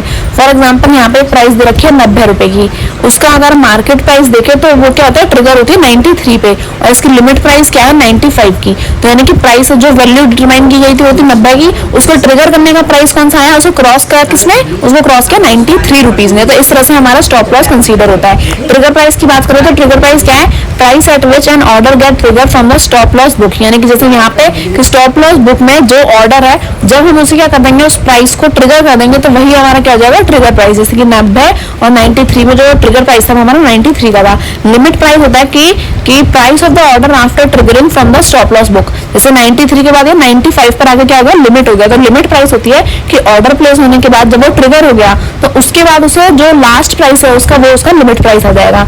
तो इस तरह से अदर कंडीशंस में आता है हमारा प्रोप्राइटरी प्रो और क्लाइंट CLI। तो इसमें क्या है कि हमारा जो यूजर है वो एंटर कर सकता है उसके खुद के अकाउंट में ऑन बिहाफ ऑफ क्लाइंट। जो हमारा कह सकते हैं जो ऑर्डर एंटर कर रहा है तो उसने अपने अकाउंट में एंटर किया अपने क्लाइंट के बिहाफ पर, और फिर वो क्या करता है अपने ऑर्डर्स की एंट्री करता है, ट्रेडिंग करता है और अपने अकाउंट को संभालता है। और उसके बाद क्या करता है, अपना जो भी उसका क्लाइंट अकाउंट फील्ड है alpha numeric field, it is mandatory to enter the client account number in the field provided in case user enters order on behalf of client. यानी कि जब भी हमारा यूजर क्या करेगा, क्लाइंट के बिहाफ पे एंटर करता है हमारे अकाउंट में, तो उसे क्या करना पड़ेगा, यूजर ID यहाँ पे अपनी देनी पड़ेगी अपने क्लाइंट के बिहाफ पर, ताकि वो ये मैंडेटरी होता है कि आपको जो क्लाइंट अकाउंट नंबर है वो आपको फाइल करना ही पड़े, ताकि हम ये समझ सके अगर आपने यहाँ पे उसके बिहाफ पे एंटर किया तो आपको कुछ ना कुछ तो प्रोविजंस मेंशन करने पड़ेंगे ना। तो इस तरह से। और पार्टिसिपेंट कोड होता है the case of pro order of by default the system display the trading member ID। जब भी आप क्या करते हो ट्रेडिंग, जब आप पार्टिसिपेंट कोड के अकॉर्डिंग एंटर करते हो अपने सिस्टम पे कि आपने अब ऑर्डर को प्लेस करना है, पर आप अपने पार्टिसिपेंट कोड से एंटर करना चाहते हो तो आपको कहना पड़ेगा कि ट्रेडिंग मेंबर ID है वो आपको अपने पार्टिसिपेंट की ऑफ द यूजर, जो यूजर होता है उसको अपने ट्रेडिंग मेंबर ID वहाँ पे डालनी पड़ती है ताकि वो आगे क्या कर सके, आगे के ऑर्डर प्लेस कर सके। अब हाउ टू मॉडिफाई ऑर्डर्स, अगर आपको अपने ऑर्डर्स को मॉडिफाई करना है तो वो आप किस तरह से करोगे। तो हमारा ये पढ़ने के बाद फिर जो हमारा टॉपिक रहने वाला है वो है हमारा व्हाट इज इंटरनेट ब्रोकिंग, और फिर उसके बाद हमारा गैप आ जाएगा, फिर ये चैप्टर हमारा खत्म हो जाएगा। तो चलो फटाफट से पढ़ लेते हैं। आगे सबसे पहले हमें क्या दिया यहाँ पे, एक minute, how to cancel order, हाँ ये रहा, हाउ टू मॉडिफाई ऑर्डर्स। और ऑर्डर्स को हम किस तरह से मॉडिफाई कर सकते हैं, तो उन्हें मॉडिफाई करने का सिस्टम पे हमें भी टाइम मिलता है कि आप इजीली उसे मॉडिफाई कर सको। तो यहाँ पे जितने भी ऑर्डर्स हमने सिस्टम पे प्लेस किए हैं वो क्या होता है, जब तक वो फुल्ली ट्रेड नहीं हुए हैं तब तक हम क्या कर सकते हैं, उन्हें मॉडिफाई कर सकते हैं। जैसे पहला कि डीलर जो अपने ऑर्डर्स को मॉडिफाई कर सकता है अपने ऑर्डर्स की एंट्री कराकर। दूसरा, ब्रांच मैनेजर अपने ऑर्डर्स को मॉडिफाई कर सकता है, अपने खुद के ऑर्डर्स को मॉडिफाई कर सकता है डीलर की ब्रांच को यूज करके। और कॉर्पोरेट मैनेजर क्या कर सकता है, मॉडिफाई कर सकता है अपने ऑर्डर्स, डीलर के ऑर्डर और ब्रांच मैनेजर के ऑर्डर। डीलर सिर्फ और सिर्फ अपने ऑर्डर्स मॉडिफाई करता है, ब्रांच मैनेजर अपने और डीलर दोनों के ऑर्डर्स मॉडिफाई कर सकता है। और कॉर्पोरेट मैनेजर हायरार्की में सबसे ऊपर था तो वो अपने, ब्रांच मैनेजर के और डीलर के सबके ऑर्डर्स को मॉडिफाई कर सकता है। तो मॉडिफाई करने में क्या होता है कि जो कॉर्पोरेट मैनेजर है वो ब्रांच मैनेजर और हाउएवर जो डीलर है उन सबकी डिटेल्स के पास अपना एक्सेस रखता है, और उसके बाद फिर वो क्या करता है, ऑर्डर को मॉडिफिकेशन को परफॉर्म कर सकता है। अब हमें ऑर्डर कैंसिल कराना है तो कैंसिल कराने का क्या तरीका है, तो दो तरीके हैं। पहला दिया है सिंगल ऑर्डर, नहीं दो नहीं तीन तरीके हैं। पहला यहाँ पे हमारा सिंगल ऑर्डर कैंसिलेशन, दूसरा क्विक ऑर्डर कैंसिलेशन, तीसरा order cancellation for disabled manner. यानी कि सिंगल ऑर्डर में क्या होगा कि अगर आपने कोई ऑर्डर प्लेस किया, अब आपको क्या करना है, trading hours and either by selecting the order from the outstanding order screen और फ्रॉम फंक्शनल की provided order cancellation functionalities available for all book types. जिस भी बुक टाइप में आपने अपना ऑर्डर प्लेस किया है आप क्या कर सकते हो, सारे बुक टाइप्स का अवेलेबल है कि वो अपने ऑर्डर को कैंसिल कर सके। तो यूजर यहाँ पे अलाउड नहीं होता कि अपने ऑप्शन इनिशिएटर और कॉम्पिटिटर है वो अलाउ नहीं होते कि वो ऑर्डर को कैंसिल कर सकें, पर बाकी सभी लोग जो है अपने ट्रेडिंग आवर्स में ही अपने ऑर्डर को कैंसिल कर सकते हैं। तो इंडिविजुअल अगर अपने ट्रेड को कैंसिल करता है तो वो सिंगल ऑर्डर कैंसिलेशन में आता है। क्विक ऑर्डर कैंसिलेशन है कि कैंसिल ऑल, अगर आपको अपने जितने भी एक्सटेंशन जो भी आपने ऑर्डर प्लेस किए हैं अगर आपको उन सभी को क्या कराना है, कैंसिल कराना है। जो भी कॉर्पोरेट हायरार्की थी उसके अकॉर्डिंग आपको अपने डिफरेंट फिल्टर्स लगाना है कि आपको इस सीरीज का, इस बुक टाइप का, इस ब्रांच का, इस यूजर का आपको ऑर्डर कैंसिल कराना है। तो इस तरह आप सब क्या कर सकते हो, अकाउंट नंबर डाल करके अपने सारे ऑर्डर्स, मतलब जो भी आप कैंसिल कराना है उन सबको आप कैंसिल करा सकते हो। जो भी क्राइटेरिया आपको देंगे वो सब आपको अपने फुलफिल करना पड़ेंगे। ट्रेडिंग मेंबर को जो भी एरर मैसेजेस हैं उन सबको डिस्प्ले किया जाएगा कि इसमें ये गलत है, तो आपको उसे करेक्ट करके क्या करना है, ऑर्डर कैंसिल करना है। और order cancellation for disabled manner क्या दिया है यहाँ पे कि अगर कोई एक्सचेंज ने क्या किया, किसी मेंबर को सस्पेंड कर दिया, तो जो उसके वेरियस रीजन है, उसके अलग अलग रीजन हो सकता है सस्पेंशन के, तो और उसके बाद उसके जितने भी ऑर्डर्स हैं वो क्या है, पेंडिंग ऑर्डर्स हैं, तो वो बुक में क्या कर सकता है, जो भी हमारी बुक है जिसमें हमारे ऑर्डर्स की एंट्री होती है तो इमीडिएटली हो जाके क्या कर सकता है, कैंसिल वाला सिस्टम, जो भी उसकी बुक में ऑर्डर्स मेंशन है उन सबको कैंसिल कर सकता है। और मैसेज अपीयर होगा कि order number cancellation due to suspension. जो भी आपका ऑर्डर प्लेस किया था तो उसका ऑर्डर नंबर लिखा आएगा और बता देंगे कि वो कैंसिल हुआ ड्यू टू सस्पेंशन। आपको सस्पेंशन मिल गई थी इसलिए आपका ऑर्डर कैंसिल हो जाता है। तो ये तीन टाइप है। आगे दिया है how are orders matched.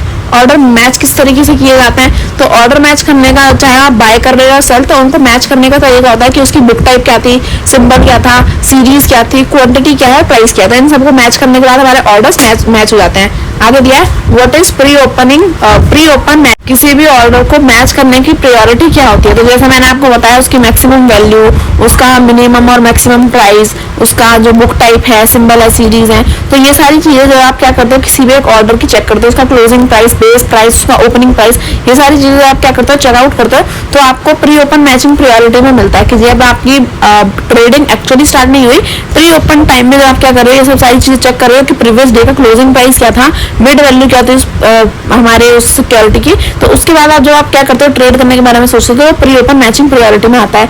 What is matching priority? Matching priority क्या है? ये तो हो गया कि प्री ओपन के टाइम पर होगा। मैचिंग प्रायोरिटी में क्या है? The best sell order is the order with the lowest price and the best buy order is the order with the highest price. The unmatched order are queued in the system by the following priorities. यानी कि matching priority में होता है कि जो आप क्या करो, जो सेल कर रहे हो, तो सेल अगर आप कर रहे हो तो वो अगर कोई खरीदेगा उसे, आपने सिक्योरिटी सेल करी, मैं खरीद रही हूँ, तो मेरा तो तब फायदा होगा जब मैं उसे बहुत ही सस्ते दाम पे खरीद लूँ। तो सेल ऑर्डर जब हमारा सबसे बेस्ट माना जाता है जब उसका लोएस्ट प्राइस पे वो सेल हो जाए।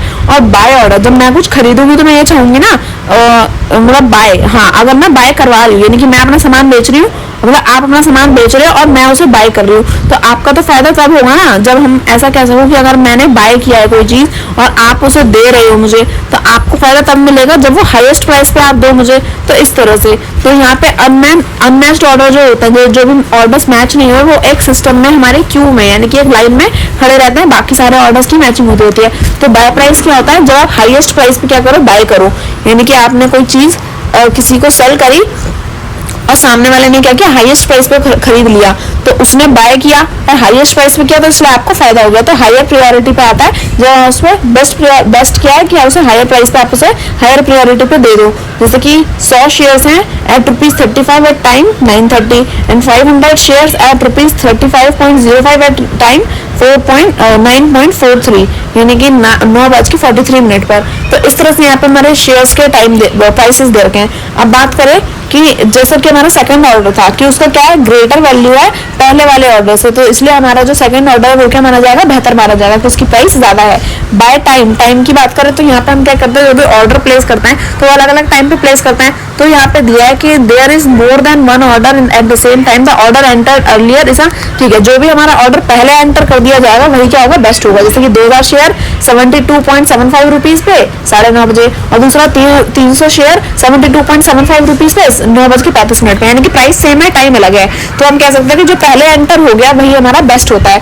उसके बाद करें अगर हमारे what is regular lot matching. Regular lot matching क्या होती है हमारी, ऐसा कह सकते हैं कि ये कॉम्बिनेशन होगा हमारी क्वांटिटीज का, वन और मोर मैचिंग ऑर्डर्स का, जो भी ऑपोजिट साइड की हैं, तो जो कंप्लीटली ट्रेड होती है उनकी एक्टिव ऑर्डर्स की जो मैचिंग है वो हमारे रेगुलर लॉट मैचिंग में आती है कंप्लीट ट्रेड होने के बाद। दूसरा कंबाइंड क्वांटिटी, यानी कि जब हमारे क्या होता है, जो भी हमारे एक्टिव ट्रेड थी जब वो क्या हुई, वन और मोर मैचिंग उनकी हो गई, यानी कि यहाँ थी एक से ज्यादा हमारे जो ऑर्डर मैच हुए ऑपोजिट साइड के रेगुलर लॉट बुक में, तो वो क्या हो गए, हमारे एक्टिव ऑर्डर हो गए और वो यहाँ पे क्या हुआ, कंप्लीटली ट्रेड हुए। तो वो तो पहले वाले हो गए जो कंप्लीटली ट्रेड थे। दूसरे वाले भी हमारे एक से ज्यादा ऑर्डर मैच हो गए, रेगुलर लॉट बुक पर ट्रेड हो गए, और एक से ज्यादा हुए तो एक्टिव ऑर्डर थे क्योंकि वो ट्रेड हो गए। पर ये क्या होता है, पार्शली ट्रेड होता है, वो तो थे सारे के सारे ही ट्रेड हो गए, ये पार्शली है, ये कुछ कुछ ट्रेड हुए हैं।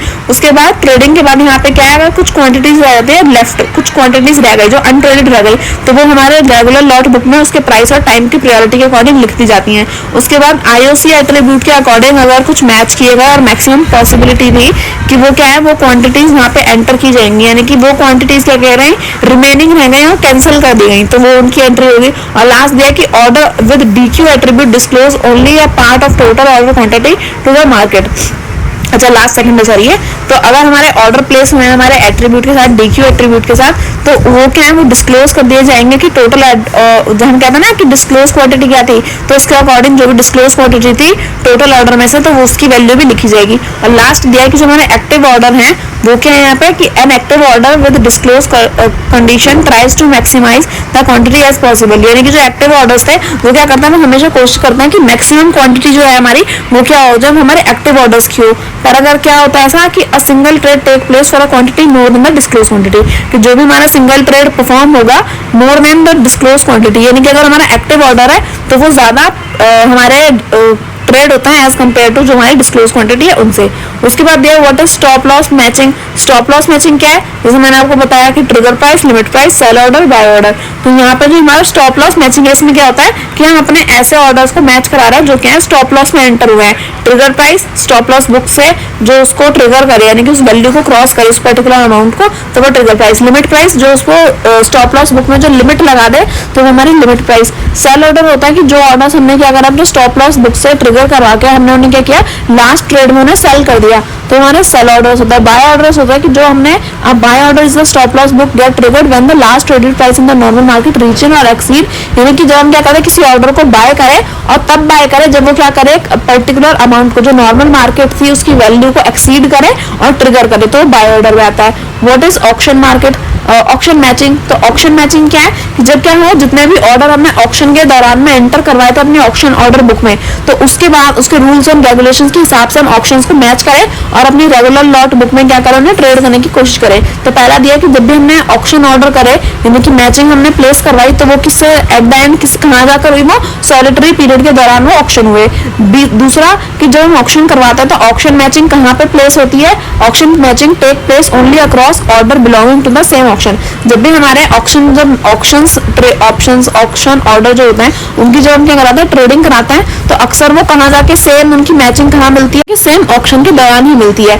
थर्ड पॉइंट दिया है all auction trade take place at the auction price. जो भी ऑक्शन ट्रेड्स होती हैं वो हमारे ऑक्शन के प्राइस पर, जब हमने ऑक्शन करी थी तो उसके प्राइस पर ही क्या हो जाती हैं वो जो भी हमारे ऑक्शन जब हम करते हैं तो ऑब्वियसली बात है कि हमने ऑक्शन में जो प्राइस बोलती उसी प्राइस पर हमारा ऑर्डर जो है वो ट्रेड करेगा।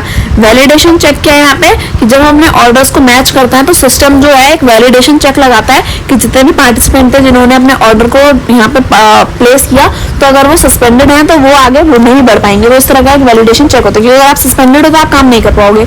आगे दिया व्हाट इज इंटरनेट ब्रोकिंग। तो इंटरनेट ब्रोकिंग क्या है हमारा, ऐसा कह सकते हैं कि सेबी ने अप्रूव किया था हमने इंटरनेट ब्रोकिंग को, यानी कि ऑर्डर राउटिंग सिस्टम ORS को यहाँ पे क्या किया था क्लाइंट से कम्युनिकेट करने के लिए सेबी ने यहाँ पे इस कमेटी को अप्रूव किया था। इसमें क्या होता है कि ORS इनेबल करता है इन्वेस्टर को कि वो अपने ऑर्डर को प्लेस कर सके अपने ब्रोकर के साथ में, और जो भी इंफॉर्मेशन है जो भी कोड्स हैं वो सब क्या कर सके बेसलाइन पर ही आगे ऑनलाइन बेसिस पर ही क्या कर सके वो सारे काम कर सके। तो इसमें क्या था ऑथेंटिसिटी बहुत ज्यादा थी, क्लाइंट इलेक्ट्रॉनिकली सारे काम कर रहा है, उसका टाइम भी बर्बाद नहीं हो रहा, ट्रांसपेरेंसी बहुत ज्यादा थी और एफिशिएंट भी था ये बहुत ज्यादा। इंटरनेट ब्रोकिंग में क्या है कि ब्रोकर और क्लाइंट आपस में ऑनलाइन ही काम कर लेते हैं। तो ये अर्ली फरवरी 2000 में आया था। एक्सेस थी हमारे पास में कि इन्वेस्टर क्या कर सके डायरेक्टली ट्रेड कर सके एक्सचेंज के साथ में। तो यानी कि आप अपने पीसीज के थ्रू, लैपटॉप्स के थ्रू, आईफोन फोन्स के थ्रू और अपने जो आपके अलग अलग टैब हैं उन सब में मतलब जहाँ पे भी आप नेटवर्क का यूज कर सको तो वहाँ पे आप क्या कर सकते हो ऑनलाइन ट्रेडिंग कर सकते हो। ट्रेडिंग के साथ साथ आप ब्रोकर्स को भी ऑनलाइन ही अपना काम करवा सकते हो। तो ये थी हमारी इंटरनेट ब्रोकिंग कि ब्रोकर्स भी आपके साथ जो क्लाइंट है उसके साथ में इलेक्ट्रॉनिकली ही काम कर ले। आगे थी हमारा आज का second last topic what is colocation. तो कोलोकेशन क्या थी, the term colocation approximately hosting service means space, power, telecommunication and other ancillary products and service made available to market participants for the purpose enabling them to position their computer system servers in close proximity to transaction execution facility. Exchanges internationally are introducing colocation service to support high frequency trading using algorithm trading ALGO and direct market access DMA in keeping the global trends and maintaining high service excellence. NSE started colocation facility in January 2000. The state of the art of co-location facility at NSE provide one of the most modern data. Colocation क्या होता है, colocation term का हम use करते हैं जब भी हम क्या रहता है ऑनलाइन ट्रेडिंग करते हैं तो हमें स्पेस, पावर और टेलीकम्युनिकेशन की जरूरत पड़ती है, और ऐसा कह सकते हैं कि हमें कुछ और सर्विसेज की भी जरूरत पड़ती है। तो एनएससी ने क्या किया था जब हमारे पास सैटेलाइट कम्युनिकेशन लाई थी तो उसी के दौरान उन्होंने क्या किया था कि कंप्यूटर सिस्टम जिसका आप यूज करोगे अपने ट्रेडिंग के लिए तो उसके दौरान आपको क्या रहेगी हाई फ्रीक्वेंसी ट्रेडिंग सिस्टम की जरूरत रहेगी। तो उसके लिए एल्गो यानी कि एल्गोरिदम ट्रेडिंग और डीएमए डायरेक्ट मार्केट एक्सेस लाया गया था, ताकि जो एनएससी के जो भी मेंबर्स हैं, जो भी स्टॉक एक्सचेंज में क्या करेंगे, अपनी ट्रेडिंग ऑनलाइन परफॉर्म करेंगे, तो वो इजीली ग्लोबल ट्रेंड्स को समझ करके क्या कर सके, अपनी ट्रेडिंग स्टार्ट कर सके। तो एनएससी ने क्या किया था, कोलोकेशन को स्टार्ट किया था इन जनवरी 2010 में। तो इसकी वजह से क्या हुआ, जो भी मॉडर्न डेटा सेंटर फैसिलिटीज थी, जब भी आप क्या करोगे, ट्रेडिंग करोगे, उसके दौरान आपको जिस भी डेटा की, जिस भी इंफॉर्मेशन की जरूरत होगी, तो आप इसके दौरान इसे यूज कर सकते हो। अब लास्ट टॉपिक दिया आज का, how to trade on wireless application protocol. आप वेब पे किस तरह से क्या कर सकते हो, ट्रेड कर सकते हो। तो सेबी ने अप्रूव किया था वायरलेस मीडियम को, वेब प्लेटफॉर्म को इन नवंबर 2000 में। तो वायरलेस एप्लीकेशन प्रोटोकॉल में क्या था कि ये एक्सेस प्रोवाइड कराता था जो भी आपकी ऑर्डर बुक्स हैं उनके बीच में और वेब टेक्नोलॉजी के बीच में, यानी कि जब आप ऑनलाइन ट्रेडिंग कर रहे थे तो उसके बीच में आपको वायरलेस, पहले तो क्या था, चलो ठीक है आपके पास में वायर्स हैं तो उसके आप कम्युनिकेट कर सकते हो, आप एक तार को दूसरी फाइल से जोड़ दोगे और दूसरे कंप्यूटर को तीसरे से, तो इस तरह से कर सकते हो। पर जब क्या हुआ, वायरलेस कम्युनिकेशन आया, तो एनएससी ने और सेबी ने क्या किया, अप्रूव किया कि ये और ज्यादा बेहतर रहेगा कि आप इजीली क्या कर पाओगे, ट्रेड कर पाओगे और ग्लोबल लेवल पे ट्रेड कर पाओगे। So only SEBI registered member who have been granted permission by the exchange for providing internet based trading service can introduce the service after obtaining permission from the exchange। यानी कि वो इंसान जो क्या थे, सेबी के साथ में रजिस्टर्ड थे, उसके सारे जो स्टॉक मेंबर्स थे और जो एनएससी के मेंबर्स थे, तो उन सब ने क्या किया, सेबी से परमिशन ली। अपनी परमिशन ग्रांट करवाने के बाद उन्होंने क्या किया, इंटरनेट बेस्ड ट्रेडिंग सर्विस जो थी अपने इन्वेस्टर्स को, अपने क्लाइंट्स को प्रोवाइड कराई, ताकि वो क्या कर सके, वायरलेस एप्लीकेशन का भी यूज कर सके और अपनी ट्रेडिंग को और बेहतर कर सके। तो इस तरह से हमारी जो ट्रेडिंग थी वो और ज्यादा बेहतर हो गई। तो इसी के साथ हमारा जो चैप्टर नंबर 2 है वो पूरी तरह कंप्लीट हो गया। आई होप अब मैंने आपको जो भी समझाया वो सब कुछ आपको अच्छे से समझ में आया होगा। फिर भी अगर आपको कोई डाउट हो तो आप मेरे से कमेंट सेक्शन में पूछ सकते हैं। वीडियो अच्छी लगी तो प्लीज वीडियो को लाइक करें, subscribe to my channel. Thank you, thanks for watching.